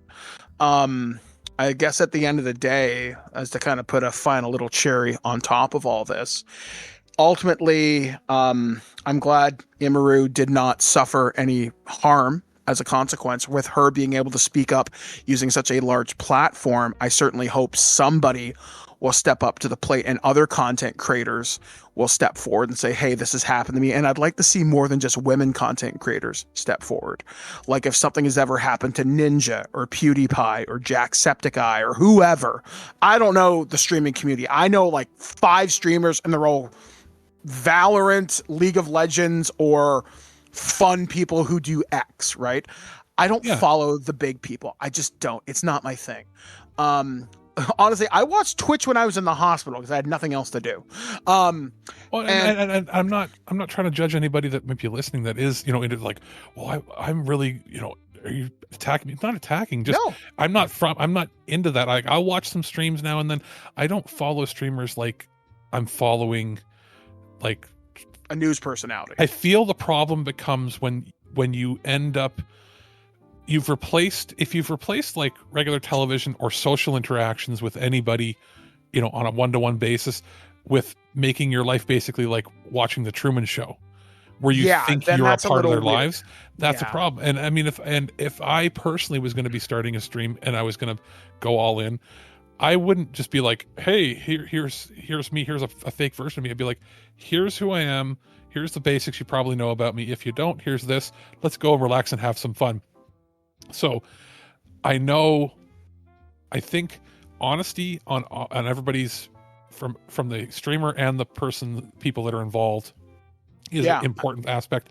At the same time, I think when it comes to these social meetups and interactions, it's very clear from these incidents happening, not just in the States, around the world, that security is becoming a bigger issue as more and more people are becoming these like socially detached people from the rest of the world, where you are basically only getting your relationships from streams. And as the population grows and more people start streaming and more people watch streams, that percentage is going, as small as it might be. This might be like 0.1%, of all streamers that or people that stream having this issue. The problem is, if you have 1 billion people and it's 0.1%, do the math, there's still going to be issues. So I think that Twitch is going to have a big change here. I also think that what this shows us is that there's a lot of misinformation, and don't believe the first thing you see. It's like, he went up and licked her face, and I was like, well, where are you seeing that reported? Yeah, and especially now with like AI and generative tools, it's harder to trust what you see too. Don't jump to conclusions, but at the same time, be vigilant when it comes to your own safety. And I'm glad somebody stepped in. Yeah, same when here. It was happening. And I'm also glad that this didn't turn into a situation where the crowd mob mentality, didn't take jump over the him, guy, because that has happened too. Yeah, and do you really think that you're standing up for somebody's honor, in quotes, by stomping out somebody who's mentally ill? Yeah, I mean, and that's ultimately one thing too. Like, there has to be the landscape has changed in very dramatic ways, and I'm not a mental health professional. I have a mental illness, but that doesn't make me a professional in what it means. So, like, as the relationship between people evolve and changes, I don't know what the answer to this is. I don't have a good one. I'm really hoping people from both sides of this come forward, like people from the convention side offer better and tighter security without it being overbearing. And I hope if it's not going to be, maybe some other group can start up, maybe by as these creators are and these streamers are getting bigger and bigger, maybe they have to group together, form some sort of talent union that can then be used as to pull their weight around and be like, hey, TwitchCon and all these big companies, if you want to sign any of us, you have to have the security. Yeah, and I think that would be wonderful. And with the content creators, again, I hope you take your safety very seriously, but I also hope that doesn't compromise who you are, but just realize the world is a much more dangerous place than when the early days of YouTube was. Like, it's different now, and this could have ended in tragedy, and unfortunately for other content creators, it has. There are multiple documentaries out there that detail stuff like that. We've seen what can happen when what was there was the, even in the 90s, there was the movie The Fan, you know, with Yeah. De Niro, and that was a baseball movie. Mhm. But didn't Fred Durst make a really just a really weird movie? Oh, about, the one with John Travolta was in it. Yeah. Like, yeah, it's was it Fanatic, or did it have a weird name or something like that? something like that. Yeah, I And- know exactly what you're talking about. Yeah. Yeah, where it was like John Travolta is like a crazed internet fan. Yeah, like there's so many weird things this can go down, and I'm glad there are groups out there that expose people who do terrible things. Yeah. But you know, like I said, there isn't a Just- good clear answer for this. Ultimately, final word: be safe, be vigilant, and just Don't jump to be conclusions weird. on any end. And you know, this is the end of our TED talk. We don't need to talk about it again. Hopefully. Yeah, I really hope we don't have to cover something like this again. I really do. So anyway, guys, we're going to take another break here on thisweekingeek.net. I'm not sure what review is going to go here. So Alex will let you know, and that will happen right now. Hey guys, this is Mike the Birdman here, and I'm here to talk to you about something really fun we got from our friends over at Razer. As you guys know, I love to accessorize. I am a huge dork when it comes to style. And, well, my good friends over at Razer decided to help me accessorize my life in only a way a gaming company could. So they sent me a couple of different things for me to take a look at. I love customizing my consoles. I think it's the coolest thing ever. I'm a dork, but these guys sent over to me one of their Razer skins, and I got this specifically for my Nintendo Switch 2. Since I no longer have my original Switch, I decided I didn't want the vanilla. I didn't want something ordinary and kind of bland. So I'm like, hey, could I get one of your console skins? I'm like, yeah, sure. So they sent over to me their Acid Sludge, which is a kind of durable vinyl coating for your Nintendo Switch 2. And I actually had my buddy Calvin install this for me, mostly because I was counting on his amazing level of detail, aka OCD, to help me get this done. And frankly, this thing looks amazing.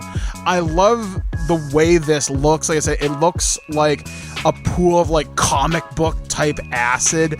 It works really well with the Joy-Cons. I don't feel any slippage or sticking. Applying this, I will say, applying console wraps is always a delicate process, and doing it right is such a thing. You're gonna give yourself an ulcer if you don't do it right. But when you get these things applied right, you make sure there's no air bubbles, there's no wrinkling anywhere. These things look astounding. Like, I really think it's pretty sweet. Now, it would be cool if Razer decides to branch out and do more stuff with the Nintendo Switch 2, like maybe something like a Pro Controller wrap, or hell, even more amazing, a Pro Controller for the Switch itself. I think would be pretty cool, as I don't use my Joy-Cons and the associated controller pad too often. But the fact that I've got my main Switch wrapped, I've got the dock wrapped, and my Joy-Cons, it's pretty decent. There's a wide variety of designs. There's stuff such as, like I said, the aforementioned Acid Sludge that I have, but there's also carbon fiber, geometric quartz, black camo, pearlescent steel, dark hive, and again, it's just, there's a lot of personality that you can add to your various video game consoles. So I'm glad my Nintendo Switch 2 has some pretty amazing stuff set forward. And now, because I love to accessorize my life in other goofy and ridiculous ways, I asked Razer, like, do you have anything else a little bit off the beaten path? And one of my reps over there, a wonderful person named Michaela, sent me the Sneki Snek. And what this is, it's this little cartoonly styled snake done up in the Razer's black and green with this little green tongue sticking out. And it's probably about the size of Dutch, my cat, who has a weird attachment to this stuffed animal. I don't get it. I guess he's a white cat. He's must see anything black, as I must assert dominance over it and put my cat hair all over it. But no, seriously, I love the personality this thing adds. And again, if you collect any of like the Razer stuff, they're always giving you stickers, and now they offer like fridge magnets and stuff like that. And again, I do think it's kind of cool. And having mascots from video game companies, I have like a weird niche collection of these things. Like I actually have a stuffed mascot from when Sunset Overdrive came out, and I have a feeling that's probably going to be a bit of a video game rarity. I could imagine this being one of those things where probably not a whole lot of people have them. Again, I think it's cool, I think it's cute, and I think it kind of fits the whole RGB vibe of a gamer room setup in Razer stuff. So if you've got the Razer keyboard, if you've got the Razer mic and mouse and headset, if you've totally embraced it, then why don't you have a Sneki Snek? It's cool, it's ridiculous, and it's so silly. And again, it's pretty reasonable. Like this thing currently retails for about $39.99. You're gonna not pay much more than that by going into your average GameStop or EB Games now in Canada or Toys R Us and picking up a licensed character. I think this has a little bit more personality than that because it is so weirdly obscure and only hardcore dorks are gonna recognize it. So again, I think it's fun. Like I said, I am a huge fan of having personality in your gaming room and in your life. Express yourself however you want, and I totally dig it. So big thanks to Razer for sending these over. I'm going to have more reviews from Razer as I take a look at more of their Pokemon collabs a little bit later on. So I'll be back, guys, right after this. Go crazy? Don't mind if I do! Human sacrifice, dogs and cats living together, mass hysteria! And welcome back to This Week in Geek.net. I'm Mike the Birdman. He's Alex the producer. That was a long Nerd News Network with a lot of intense discussion. So we had like it's one of those weird situations where you have a very difficult topic to talk about because there's so many nuances that you have to touch upon, because if you don't, you'll be misinterpreted. Yeah, exactly. It's just one of those things like, I wish we had like an expert in this, but could everybody just be nice to each other and courteous? That's all I'm asking. What was that one line out of like the Rodney King riots? Can't we all just get along? I don't think it was from the Rodney King riots. Well, see, it's weird. That's where I always hear it associated with in pop culture. Like, there's always like a weird cutaway. Maybe I'm thinking of like a gag from something. But because the Rodney King riots was the police beating up that poor man. Yeah, I don't know. I seem to recall a news clip of somebody saying that, but I don't know. Maybe I'm remembering it wrong. But I'm old now, and I can officially say that. That was one of those Mandela effects. Yeah, he never said it, but everybody associated it to it. Yeah, maybe that. Yeah, like what the fuck. So anyway, that kind of transitions into what we're going to be talking about now, which is the weird news, the strange and unusual things that happen around this dimension, we think. And our first story comes courtesy of the Associated Press, and one of my favorite stories. We are going to be talking about the Chicago rat hole. So, rats. Researchers, which I'll tell you right now, as far as I know, is neither a bar nor the name of a glory hole anywhere. Oh, dear Christ. Anyway. I hope not. Okay, I hope not. I hope there isn't a glory hole named the rat hole. Rats. Researchers say some other critter, likely Chicago rat hole sidewalk landmark.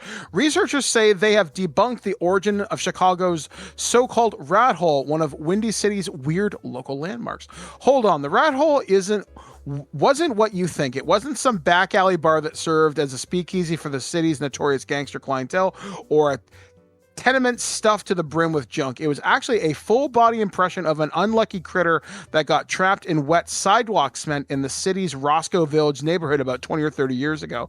The imprint closely resembles that of a spread eagle rat, complete with outlines of what appears to be tiny claws, arms, legs, and even a tail.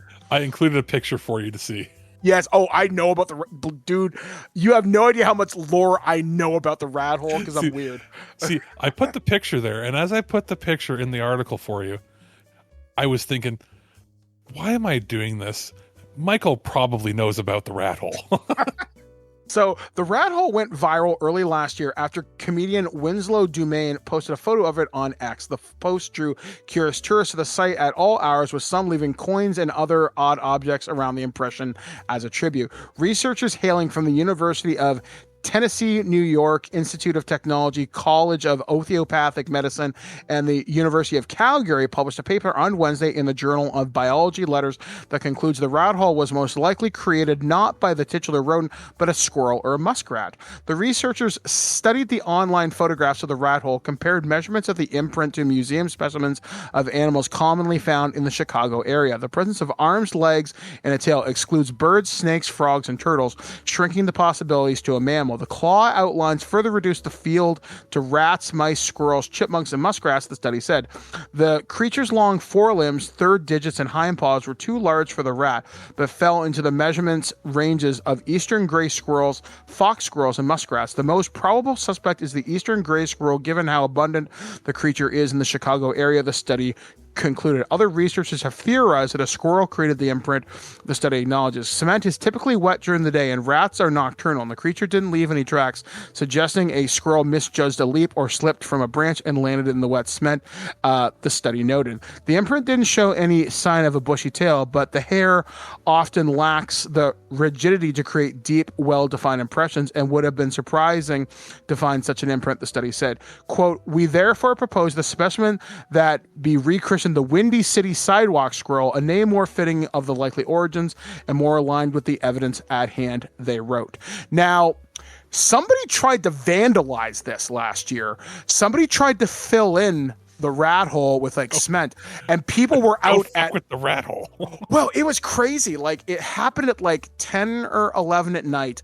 By 7 or 8 in the morning, people were using like tools to dig out the cement to make sure this was preserved. People were fiercely defending this. Like, there's tons of local news coverage of the rat hole being defended, people liking it, people making pilgrimages to the rat hole. Now, it's funny. Now, this has been there for 20 or 30 years. I've only been in Chicago twice in my life. Had I known about this and this was off like the L train, I would have made a point to go to this. Now, I love that. Like, Philly has the steps. Yeah. The Rocky Steps. Detroit was gonna have was it the RoboCop statue? Yeah, which I think it does now. Actually, I think it does. You're right. You're right. Boston has like, was it the Notre Freedom Dame? Trail? Yeah, and the Freedom Trail. Notre Dame. New York has, you know, everything. Lots of different shit. What's Chicago got? The rat hole. I mean, I think they also have the Chrysler Building, and there's something else involving, like, what the fuck is it? There's like a Blues Brothers place you can visit too.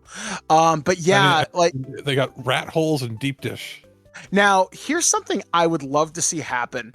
Now, Ubisoft's game Watch Dogs, the first game, happens in Chicago. Oh, you won't blow my mind. Is it there? See, that's what I was going to say. Because Ubisoft just recently surprised us with a surprise DLC for Mirage, like last week. Yeah. It would impress me if there was a map marker that Watch Dogs just randomly updates to version 1. Whatever, and the rat hole is a marker. And if you went there, you got like an achievement, and it would be called Sidewalk Squirrel. Even better. That would blow my fucking mind. Pokemon Go should have a rata there. I guarantee you that's a Pokemon stop. I guarantee that. And if not a rata, have it be like a Diglett or something underground. Oh my god.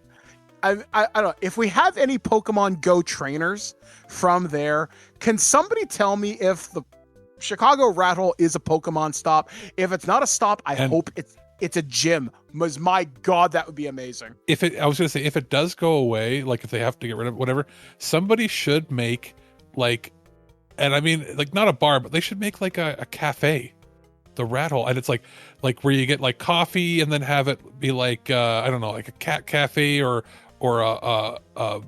like a comedy club. Yeah, like, I hope someone takes the publicity from this and does something fun with it. Because I really think you could do something fun. John Oliver should. Oh, you know what? I'm actually kind of surprised he hasn't, because John Oliver's done a lot of crazy shit over the years. In fact, today, I didn't send this to you, but Blair wanted me to. So he did a web exclusive episode on Air Bud today, which is the franchise that killed Dave's other podcast, Do You Even Movie.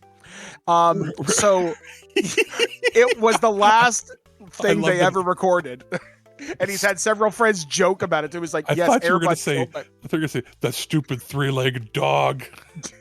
But so get this. So there was a Vice article published back in 2018 where the Vice reporter had said, I'm going to find the grave of the original Airbud. Okay, sure. Why not?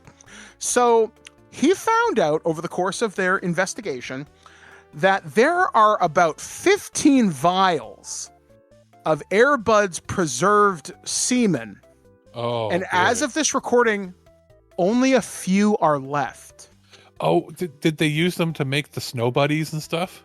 Well, I don't know. I haven't read the article. I'm reciting pieces of the John Oliver piece, but it's kind of funny. So part of the John Oliver piece today, because they're making a new Airbud for next year, is they announced the movie. They didn't have a fucking dog. So they had auditions and they narrowed it down to 4. And now they've selected 1 dog from Ohio and 1 dog from San Diego. And those 2 dogs do not look alike.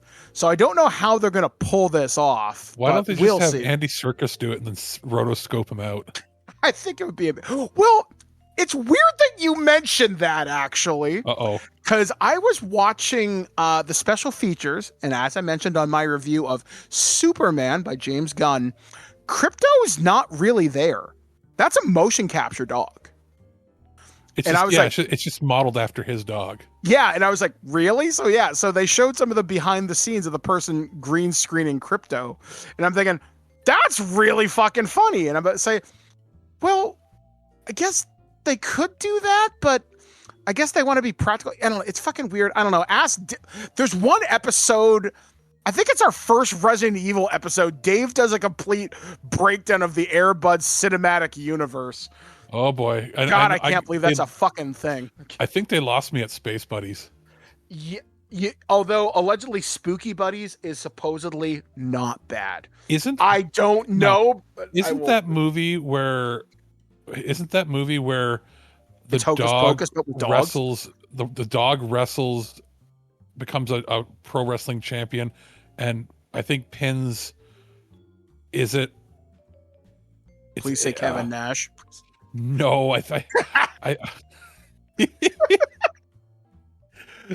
Kong Bundy. I think it's what's his fuck from Fozzy. Chris Jericho? Yeah, maybe. I think it pins Jericho. I think that's tangentially connected.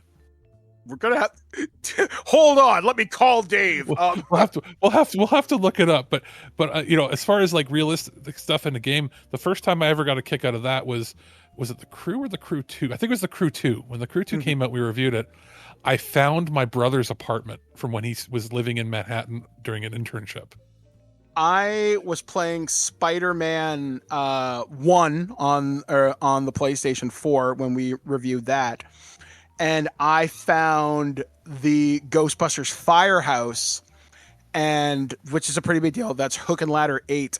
And people had figured out where the Ninja Turtles sewer was. Oh, neat. And that was really fucking cool. And I was like, with my brother's apartment, I took a screenshot, sent it to him, and he said, it's not realistic. I said, why? He goes, there's no flying cockroaches. And I went, what do you mean flying? He goes, yeah.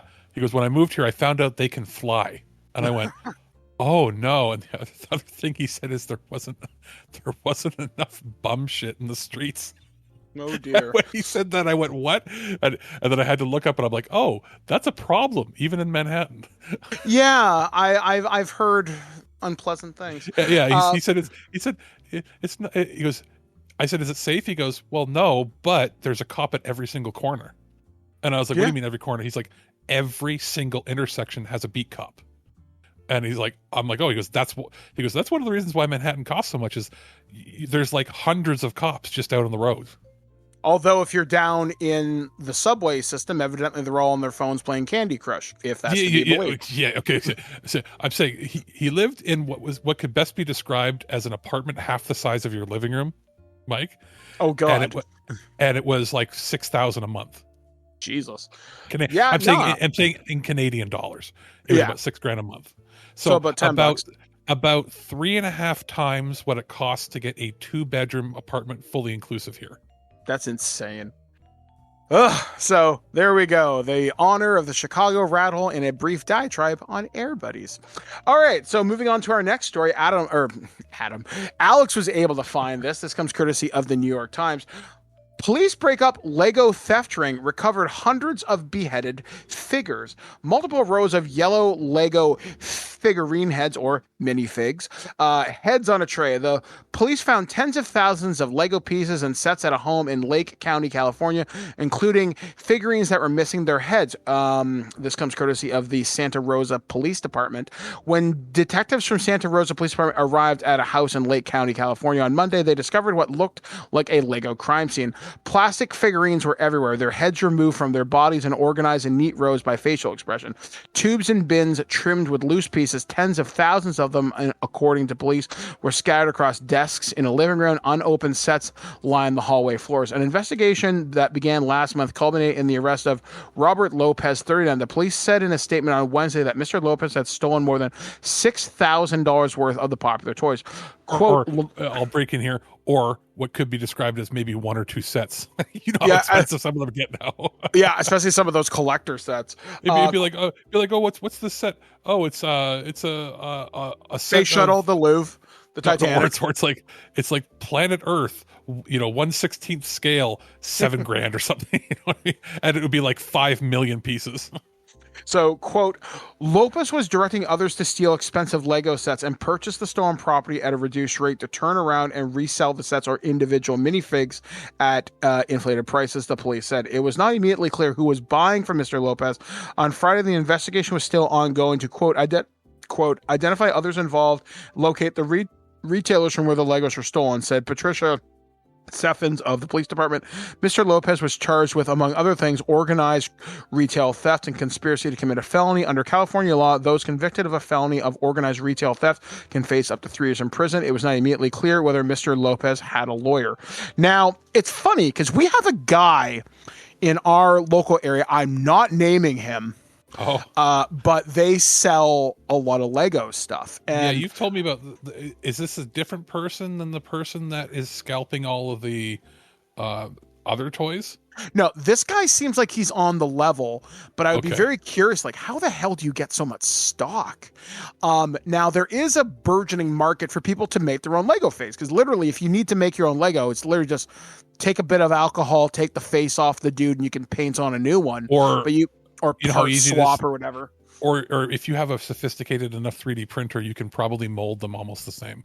Yeah, and you can buy knockoff Lego from AliExpress and Temu and all that shit with varying degrees of quality.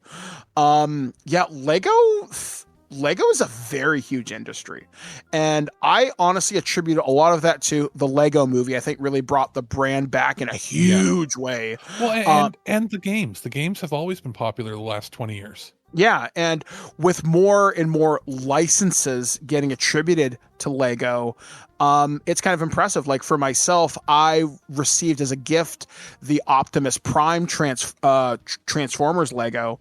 I haven't had a chance to build it yet, mostly because Beaker's a little orange terrorist, and I don't know where I'm going to put it. But we've seen so many of these other things. But the big thing that people tend to want are the minifigs. And I know last year I was collecting the Dungeons and Dragons minifigs, and I would see people, and this is something I used myself, and I don't know, I guess this makes me a scumbag, I guess, but there was a minifig scanner. So you could use your app on your phone, it would scan the blind bag, and it would look at the UPC code, and it would tell you this is the Dragonborn Bard or the, Gnomish Sorcerer or whatever, and it would tell you what was inside. So that's a little bit scummy, but at least you're not wasting money buying 10 of the same fucking figure. I'm You're from just the getting era what where like the Spaceman character was new still, and the newest hottest shit was the Spaceman 2 set when I was 5. And that was also the same year that the pirate ship set came out, and the castle set with the ghost. So like I'm from the era when they did the Lego Renaissance in the late 80s, early 90s, where when I was little, there were 5 total sets, period. Yeah. The sets that I remember the most, I had the castle, I had the Spaceman, but did you have the giant pirate ship? That was the first big one. I did not. I had the castle and I had the small shuttle. And as I grew up, I had a friend of mine who really got into Bionicle, and he had every single one of the Bionicle, because you could buy them. They were in like this little barrel like things, and he would buy all those. And I always thought the Bionicle shit was really cool because some of it could move, you could pose it, it had like ball joints. It was really neat shit. But then as I got older, I started to get back into Lego, specifically when Lego Dimensions got out and they were all licensed characters, and I would just buy the minifigures. And what I would do with the minifigures is when Think Geek used to be a thing, I had this Christmas wreath that was Lego. So what I did is I took all my characters from Lego Dimensions and I stuck them on my wreath, and then people stole it off my door in my apartment building, which really sucks. Was that at this one? Yeah. And I like my minifig wreath must have been easily worth like $150 minimum. I never. That's also before you had security cameras. Exactly. Yeah. So good luck coming to my door now, shitheel.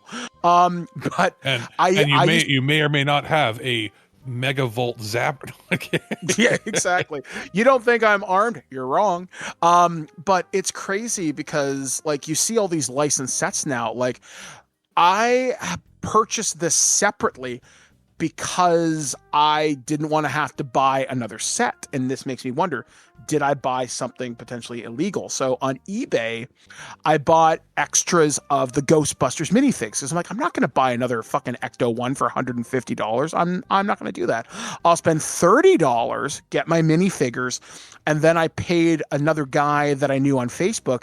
He built me a display stand for $20 that had the Ghostbusters logo, and I had the girl Ghostbusters and the boy Ghostbusters on one plane. So I've got 8 characters. Cool.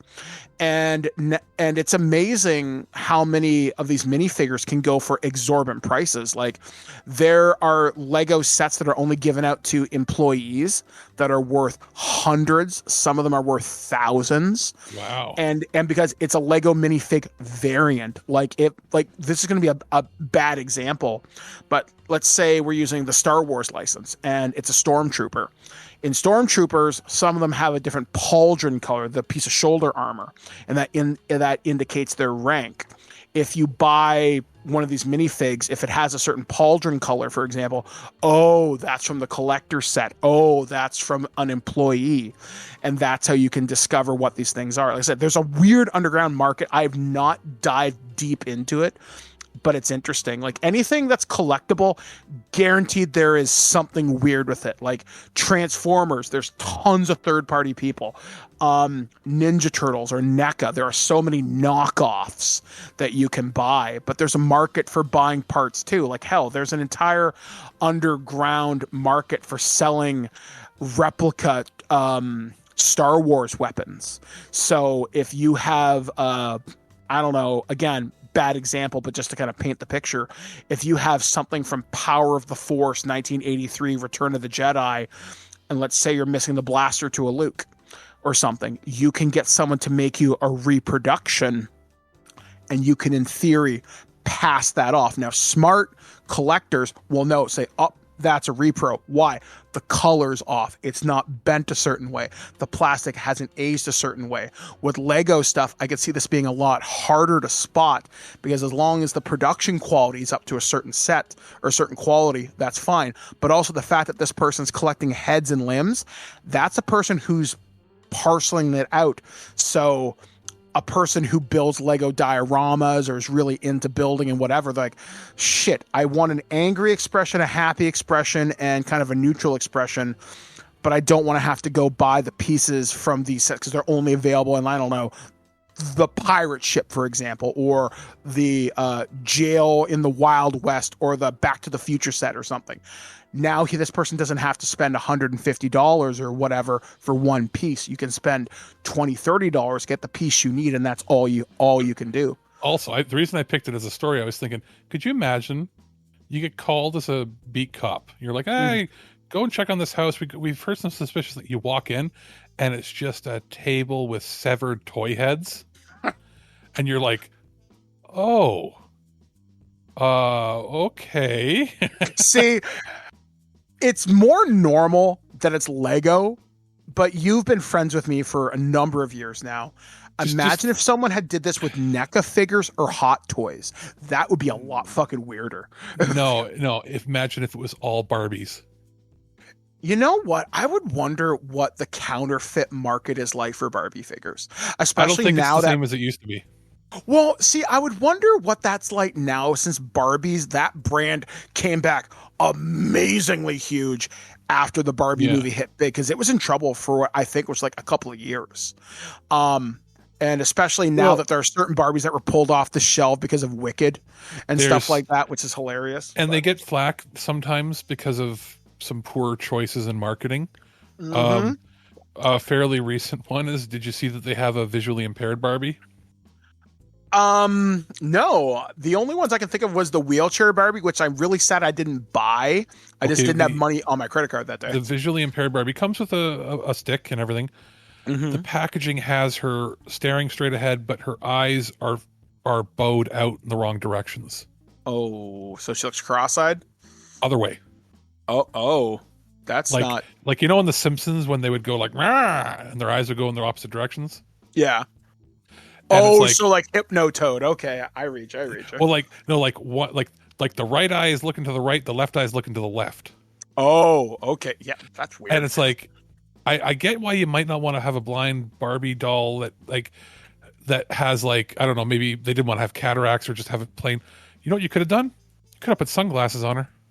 Or maybe her eyes are just neutral or something like that. Yeah, like or have her eyes closed. Yeah. A lot of visually impaired people choose to close their eyes. See, I would be very curious to know who they consulted with that too. I thought, oh, this has got to be like a fake AI thing. And then I saw a bunch of different people in stores taking pictures of it, being like, what is this? It might have been a misprint. It might be pulled, but it's not the first time they've had a faux pas with some of their marketing. I remember, and I was a part of this last year. So when I found out that the Wicked Barbie, the one for basically, I think it was for Alphaba, the one who plays the Wicked Witch of the West, yes, okay. or Glenda. If you look at the packaging, there's a QR code. It says for more fun adventure. Yeah, and it brought you to the Wicked porn site. Yes, it did, and those were on shelves. Yeah, it actually brings you to the site past the asking you if you're over 18. I believe so. It bypassed the landing page. Yeah, so I wanted to get one of these because I think it's a fun piece to talk about. I love Curious Tchotchkes, and I tried to find. You get one, and then when you have an opportunity, because you've had connections with people in the adult industry, when you have a Wicked performer, you get a chance to have her to sign it. Yeah, well, it's kind of weird because, like, I'm surprised nobody would catch that. Like, but then again, nobody wants to admit that. I go to a porn site. They probably, when they were putting the packaging together, literally didn't know they didn't have that domain, which is kind of crazy. Like, that would be like, hey guys, should we check where this QR code goes? Oh, don't worry about it. They probably just figured Disney owned the website. Yeah, and that's crazy. And Wicked, as an adult company, they're not exactly small potatoes, so they could fight this in court. It's like Wicked is bigger than what, like Playboy, and I would probably argue. I mean, at this point, especially with print media gone, it's basically like what Wicked, Vivid, and Brazzers, I guess. Which is, it's probably, I think that's part of one of those two. And then what was the company that you had interviews with? It was Digital Playground. Yeah, like, so there's only like 3 or 4 companies, right? They're basically like the major movie studios, quote unquote, of that industry. So like the fact that not one person in marketing scanned the QR code to see what would happen before it went to stores. Yeah, like, I mean, I can't remember. No way. I know exactly where this is from. There's a line out of the original Clerks where Dante calls the newspaper because he finds out his girlfriend Caitlin Bree's come back to town. She's engaged to some Asian design major, and he says to like, "Can you make sure that it's a mistake?" And the person on the phone's like, "What? Yeah, like a vengeful typesetter." And they're like, "What?" And that just makes you think, like, did somebody do this as a gag? I can't see that happen because that would open them up to so much liability. No, this is the mouse company we're talking about. No. Yeah. This is someone made a dumb mistake. Basically, if this was who I was going to say Anchor Bay wouldn't do that anymore. If this was Trauma, yes. Yeah, I could see that. Like if they're like, hey, QR code. But even then, no, they would probably do it to their own thing. But I'm trying to think if there's anybody that would troll people that hard on purpose. Well, it's funny. There was a site, we didn't cover it this week, but I know enough to talk about this in brief. So I saw this on the Facebook group for 2600, which is the hacker magazine. And the group Slipknot had tried to, they don't have their own domain.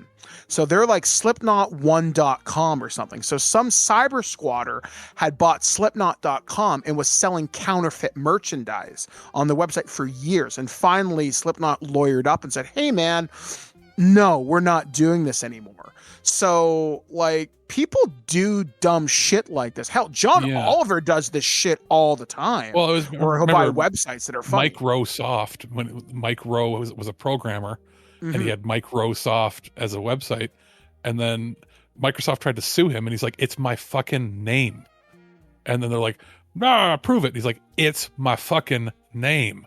And then he proved it, and then they had to pay him a shit ton of money for the domain. Yeah, and for him to change his company name. Yeah, like I've got a friend of mine. They were one of the original 12 users on X. They have a very prominent handle. They have tried to purchase that handle, and they have one other handle that was very much wanted by a certain segment of the population. I'll tell you this off microphone. And they've had threats to say, you're going to give this to me. And they're like, no, I'm not. And it's kind of crazy how like cyber squatters' rights and everything, it's ridiculous. I mean, as long as you're not profiteering, but even then people can claim it's my intellectual property. It's fucking stupid. I will say this. We're so established at thisweekingeek.net. Very, very, very few people have ever made the mistake of trying to go to .com. Mm-hmm.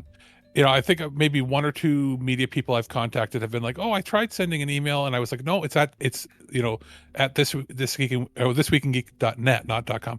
Oh, okay, because you've had a squatter from before. Yep. And the squatter, I checked to see because it was going to be up. Not this.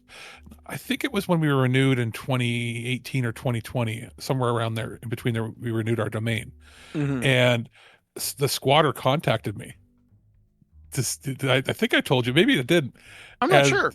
They wanted $3,000. Nope. And I said, no. I said, our brand is established with this. If we had the .com, we wouldn't even use the .com. We would only be using it to redirect to the .net.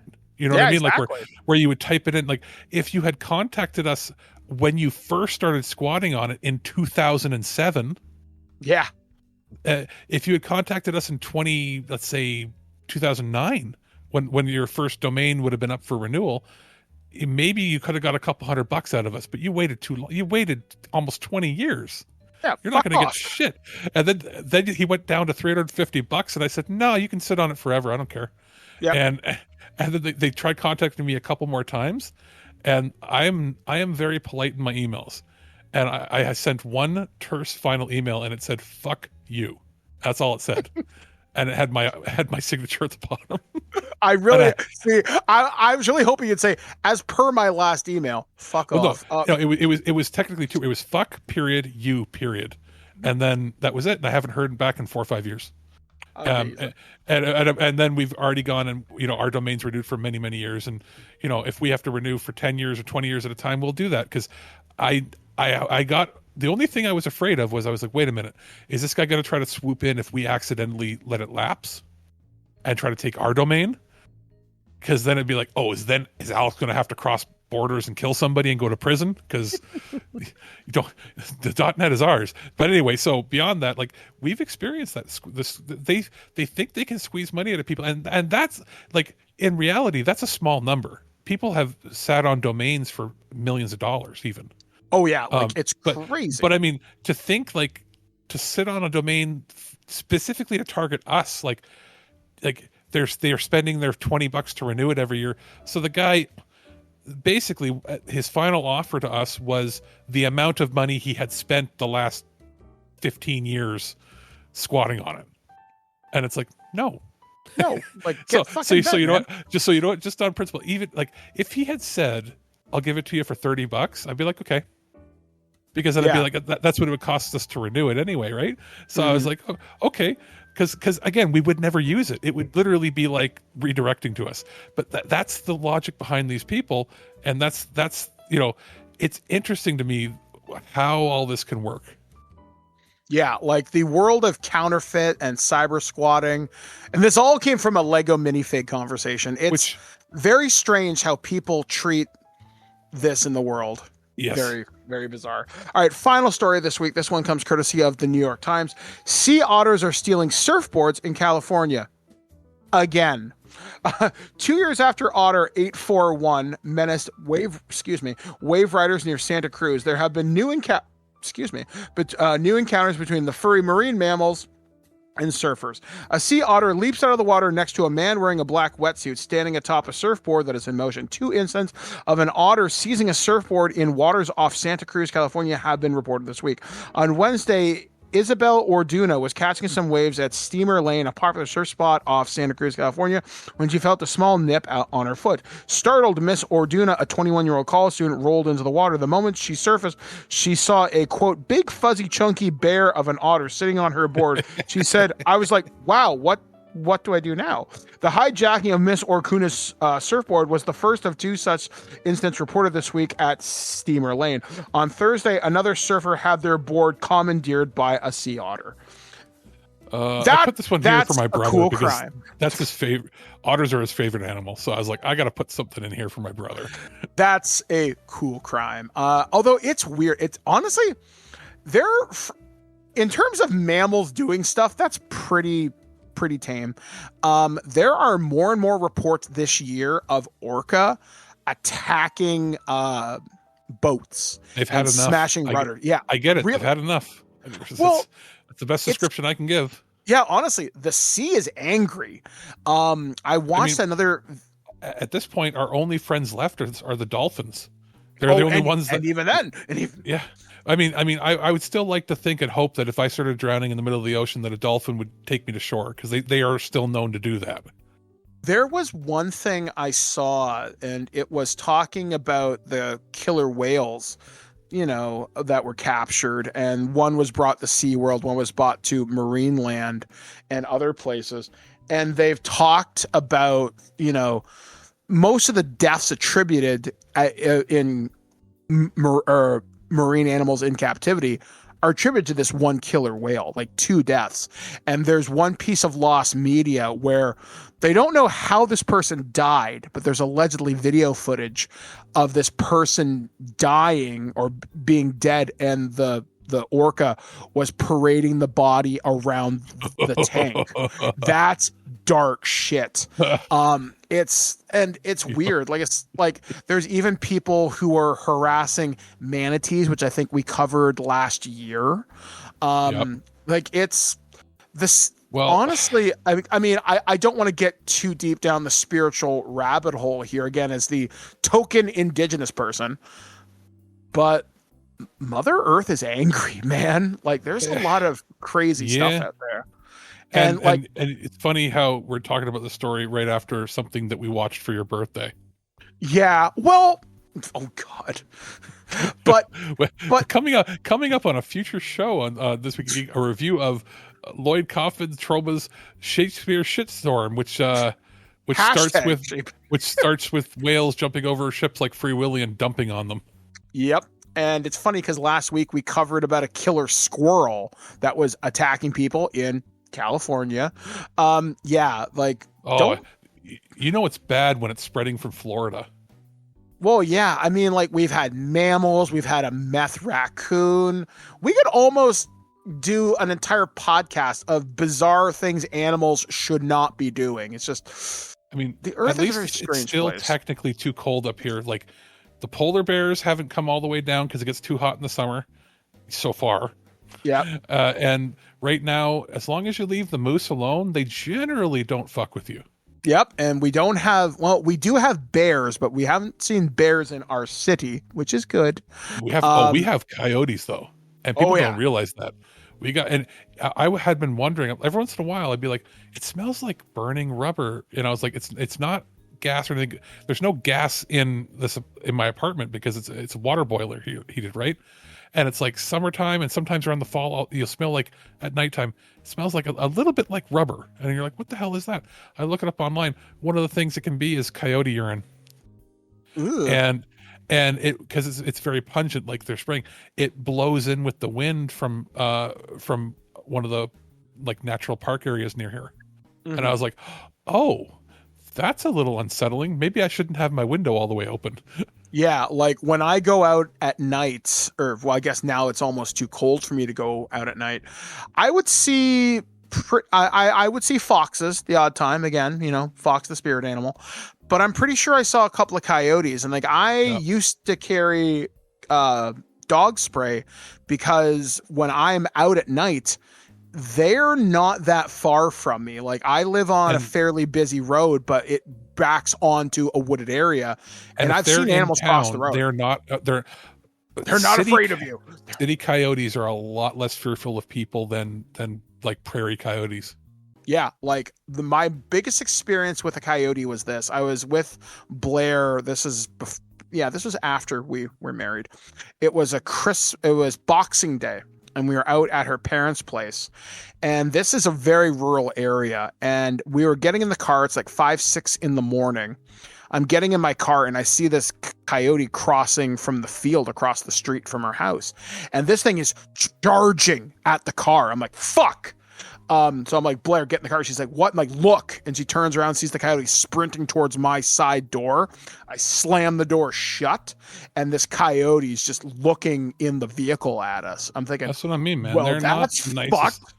They're not the nicest creatures. And also, it's very rare for this town, but we used to occasionally get a bobcat. Yeah. But to be honest, a bobcat or I guess a lynx, maybe bobcat, lynx. I don't think we have puma here. But it's bobcats and lynxes.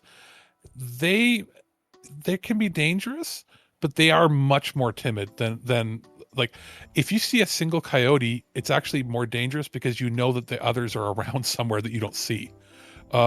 They don't go alone. Whereas a bobcat or a lynx will be alone, and they're usually much more afraid of you.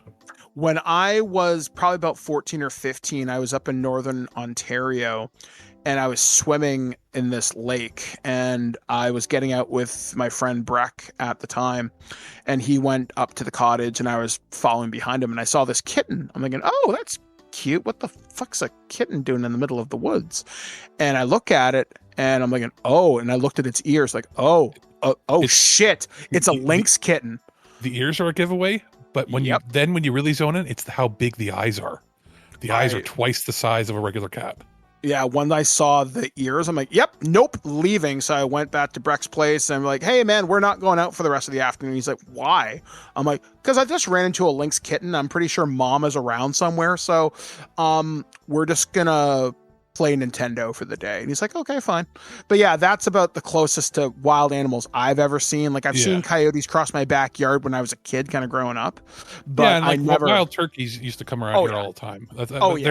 And you think like, oh, they're not scary. They're a little. They have a mean streak to them a little bit. They're pretty fucking big. And obviously Canada geese, and occasionally I would see a bear when I was at my grandparents' cottage. And then there was the the bear. Dump bears. We were paddle boating, and I'm like, hey, Mom, look, a baby bear. My mom goes, a baby bear? And then she looks, she goes, Alex, be very quiet. We're just going to glide by because the mama bear was staring at us in the lake. Yeah. And we were like 30 feet away, and 30 feet, those bears swim fast. Yep. So we didn't even paddle. We just sort of let the current take us, and then we were fine. And she told me she almost had a heart attack. Yeah, it's and then the dump bears, we go there. I'd be like, oh, look at the bears. My mom's like, don't go over there, because if you fall down there, you'll die, and we can't save you. And like, to hear that when you're like 7, and you're like, oh, my parents, that's being mean. And they're like, no, it wasn't being mean. That was, don't fall down there, you will die, because the bears will eat you. Because there was like, and you look down there, and there's like 5 or 10 bears foraging for food at the bottom of the dump hill. Yep. When I was a kid, there was a dump not too far from where I used to hang out. And I will admit, we used to go to the dump and we'd see dump bears. And the rule was, if something happens, you're on your own. But it was always like, if you see a bear, you grab your bike, you leave. And for anybody wondering, why were you at the dump? 2 reasons. 1, dumping stuff at the dump, because there's no garbage pickup, in the cottage country. And 2, you'd go there because back in the day, you would go at the end of the summer when all like the renters and like students had gone, and you'd find all the cool shit they threw out, like transistor radios, old televisions, and the dump would leave it all the stuff that was like good but new stuff on top, not the food stuff, but like radios and tchotchkes and like decorative things and that. And so people used to go to the dump all the time, get whatever was clean and take it home, and then the dump started charging money because they realized it could be a business. Yeah. But yeah, man, back in the day, people don't realize, dump shopping, man. Yeah, totally. So anyway, guys, that's going to do it for us here at This Week in Geek. We got one more review. Don't know what it is. You're going to find out because it's happening right now. Hey guys, this is Mike the Birdman, and our friends over at Hasbro sent some stuff over for us for review for us to take a look at today. And we're going to be starting off today with Transformers Age of the Primes Star Optimus Prime. This is a Titan class figure, though not Titan class scale, so don't think Trypticon or Black Zarek or even Tidal Wave. This is a little smaller. It's in the Titan class price point because of all the accessories you're getting with it. You're getting a huge trailer, a lot of weapons and blast effects. You're also getting a tiny core class figure size of Hot Rod or Rodimus. I can't remember precisely what it is. But this is a figure that I like it on its surface, I will say. It is kind of cool, just the fact that there is a lot of play value with this particular figure. I would argue this is probably more aimed towards kids when it comes to its big kind of play features, which is the ability for it to kind of transform into its base mode, and you can kind of do its own thing there. However, having him in his bot mode, he does still look pretty cool, I am gonna say that. And he's very long, if I did have to say anything about this figure. Now, from what I've been hearing and what I've been led to believe by several big YouTubers, is a lot of these primes are coming with an accessory in their accessories that we'll be able to combine into something later on when we have all 13 primes. My guess this has something to do with Primus, so maybe we'll see something next year in the 2026 assortment, because we've gotten a lot of primes this year. We've got Alchemist Prime, Soulless Prime, and all of them come with like their own little prime kind of gadgetry or whatever. So we'll find out what happens whenever we get all that figured out at some point in the near future. It is kind of cool to get the core class Rodimus figure, or Hot Rod. I'm not sure which one he's going by in this. He can combine with the base mode. He even has like this own little black kind of trailer he can technically hide inside too. It is kind of neat how you can store everything in this figure, which is again kind of neat. The thing that makes me think this particular figure is not for me as a collector is it doesn't have the weight of previous Titan class figures. Like again, I've mentioned Black Zarek or Tidal Wave, or even something like the Ark or the Nemesis, which are some very big Titan class figures, and they have a lot of play features. I think the best Titan that's been done so far would probably be Trypticon and Scorponok. This figure, I think it's based on a previous version of Optimus Prime known as Galaxy Prime, if I'm not mistaken. But it feels just very light. Like, I don't think it's necessarily demanding of the Titan class price point. If this was a Commander class, like your Studio Series Optimus Prime, your Studio Series Ultra Magnus, both of which you can now find at retail as of this recording, I think that would be a lot easier pill to swallow. He scales not quite as big as some of the other Titans too. Like, I'm pretty sure he wouldn't come up as far as tidal waves, maybe just a little bit below his shoulders. If I had to rank them, I just don't have this guy on my shelf just yet as of this recording either. I will say the base mode does have a lot of play for a kid. Like, I could see you using a lot of the core class figures and doing something kind of neat there, but I just don't think it displays well in that particular mode. In vehicle mode, it does look kind of cool though, because it's, like I said, it's this big armored truck, very Power Master Optimus Prime like, which I'll be looking at my first masterpiece, Super Genrai, in a little bit.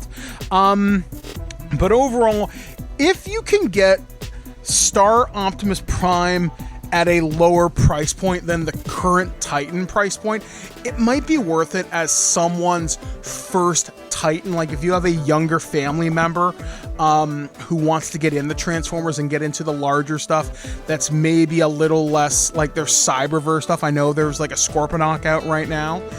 Maybe this might be a good intro to that class of figures. But for me, this just isn't doing it. So my final verdict on Star Optimus Prime is maybe you can avoid this one until a deep discount, or this might be fine for someone who wants to get in the Titan class and is younger and wants more playability. And maybe you're a little less worried about something with a lot of accessories or a lot of play features that could break. I think that's a good way to kind of look at it as well. So my final verdict on Star Optimus Prime is wait for a price cut on this particular figure, and we'll see what happens when eventually we get all these primes and we can find out what their pieces will eventually form into, when we should be able to get all 13 finally out at sometime in 2026. Those magnificent bastards! Color me kooky, but something very odd is going on around here. You're not allowed to talk anymore. Hey guys, welcome back to This Week in Geek.net. Well, that's the kind of show it's been. A lot longer than I was expecting, Well, but hey, it was a supersized birthday show for you. Yeah, I'm honestly surprised how much we had to say on certain topics. But hey, you know what? I'm fine with it. It's always good. Yeah, so I guess in terms of announcements, we still got a lot of Halloween programming. We still have some Resident Evil. We did a special looking back at the Hocus Pocus movies, talking about that. This weekend, if you happen to be local to the Guelph area, I will be up at the University of Guelph from around 2 till about 6:30, maybe 7 p.m. And I will be demoing convention scale games, so only like 1-2 hour adventures for Star Trek Adventures 2nd edition. And I'm also going to be demoing Alien, the RPG, because Alien, the RPG has a new edition that, as of Free League Publishing sending out their email to Kickstarter backers, the Evolved edition will be available and to Kickstarter people, because it should be fulfilling very soon. So if you're a Kickstarter backer like me, you should be receiving that really soon. I'm going to be using my PDF as well as my older editions to do that. So that'll be on Saturday, but the convention starts at 10 a.m. and runs till 10 p.m. I want to say at the University of Guelph. So please look out for more information. You can go to GriffCon on Facebook to find out more information about that. In other news, oh yeah, I didn't talk about this. I just published a new Star Trek book. If you want to, so if you go to the Modifius website, either the UK or the American version, you can pick up the 23rd Century Campaign Guide. I contributed a bunch of the sidebars in that in that book. And there may be some interesting little Easter eggs if you know what you are looking for. I got a chance to write Dr. McCoy. I got a chance to write some Section 31 stuff, and even hints about who the Orions were dealing with in the 23rd century. And they may be following certain rules of acquisition before they officially were recognized by the Federation. So very, very cool stuff. And you can get that in PDF right now. The physical copy should be shipping in January, I want to say. So look out for that. Aaron also worked on the book as well. We will be recording more evergreen stuff very soon. We are going through some of the Star Trek original series movies, and that'll probably be released at some point, probably during our break. I know me and the Loose Cannon crew are working on some other stuff because we've, like I said in the beginning, we kind of did a little too much Halloween, but you can never do too much. I can say what we have programming wise, at least for this little bit. Yep. As we lead, finishing off spooky season over the next week or so, we have to go along with what just came out, I think a day ago. We started the Resident Evil movie covers that you talked about earlier. The parts 4, 5, and 6 are coming out this coming Sunday. We also have a Earth vs. Soup this week called The Evil of Frankenstein, from a movie from 1964. We will also have the other next week, the other loose cannon that you did on, I guess, the ranking of the movies, of the Resident Evil movies, and hopefully Hocus Pocus, all in Spooky Week. And to finish off the regular part of Spooky Week before we have our special Halloween special is the Abbott and Costello Meet Frankenstein Earth vs. Soup.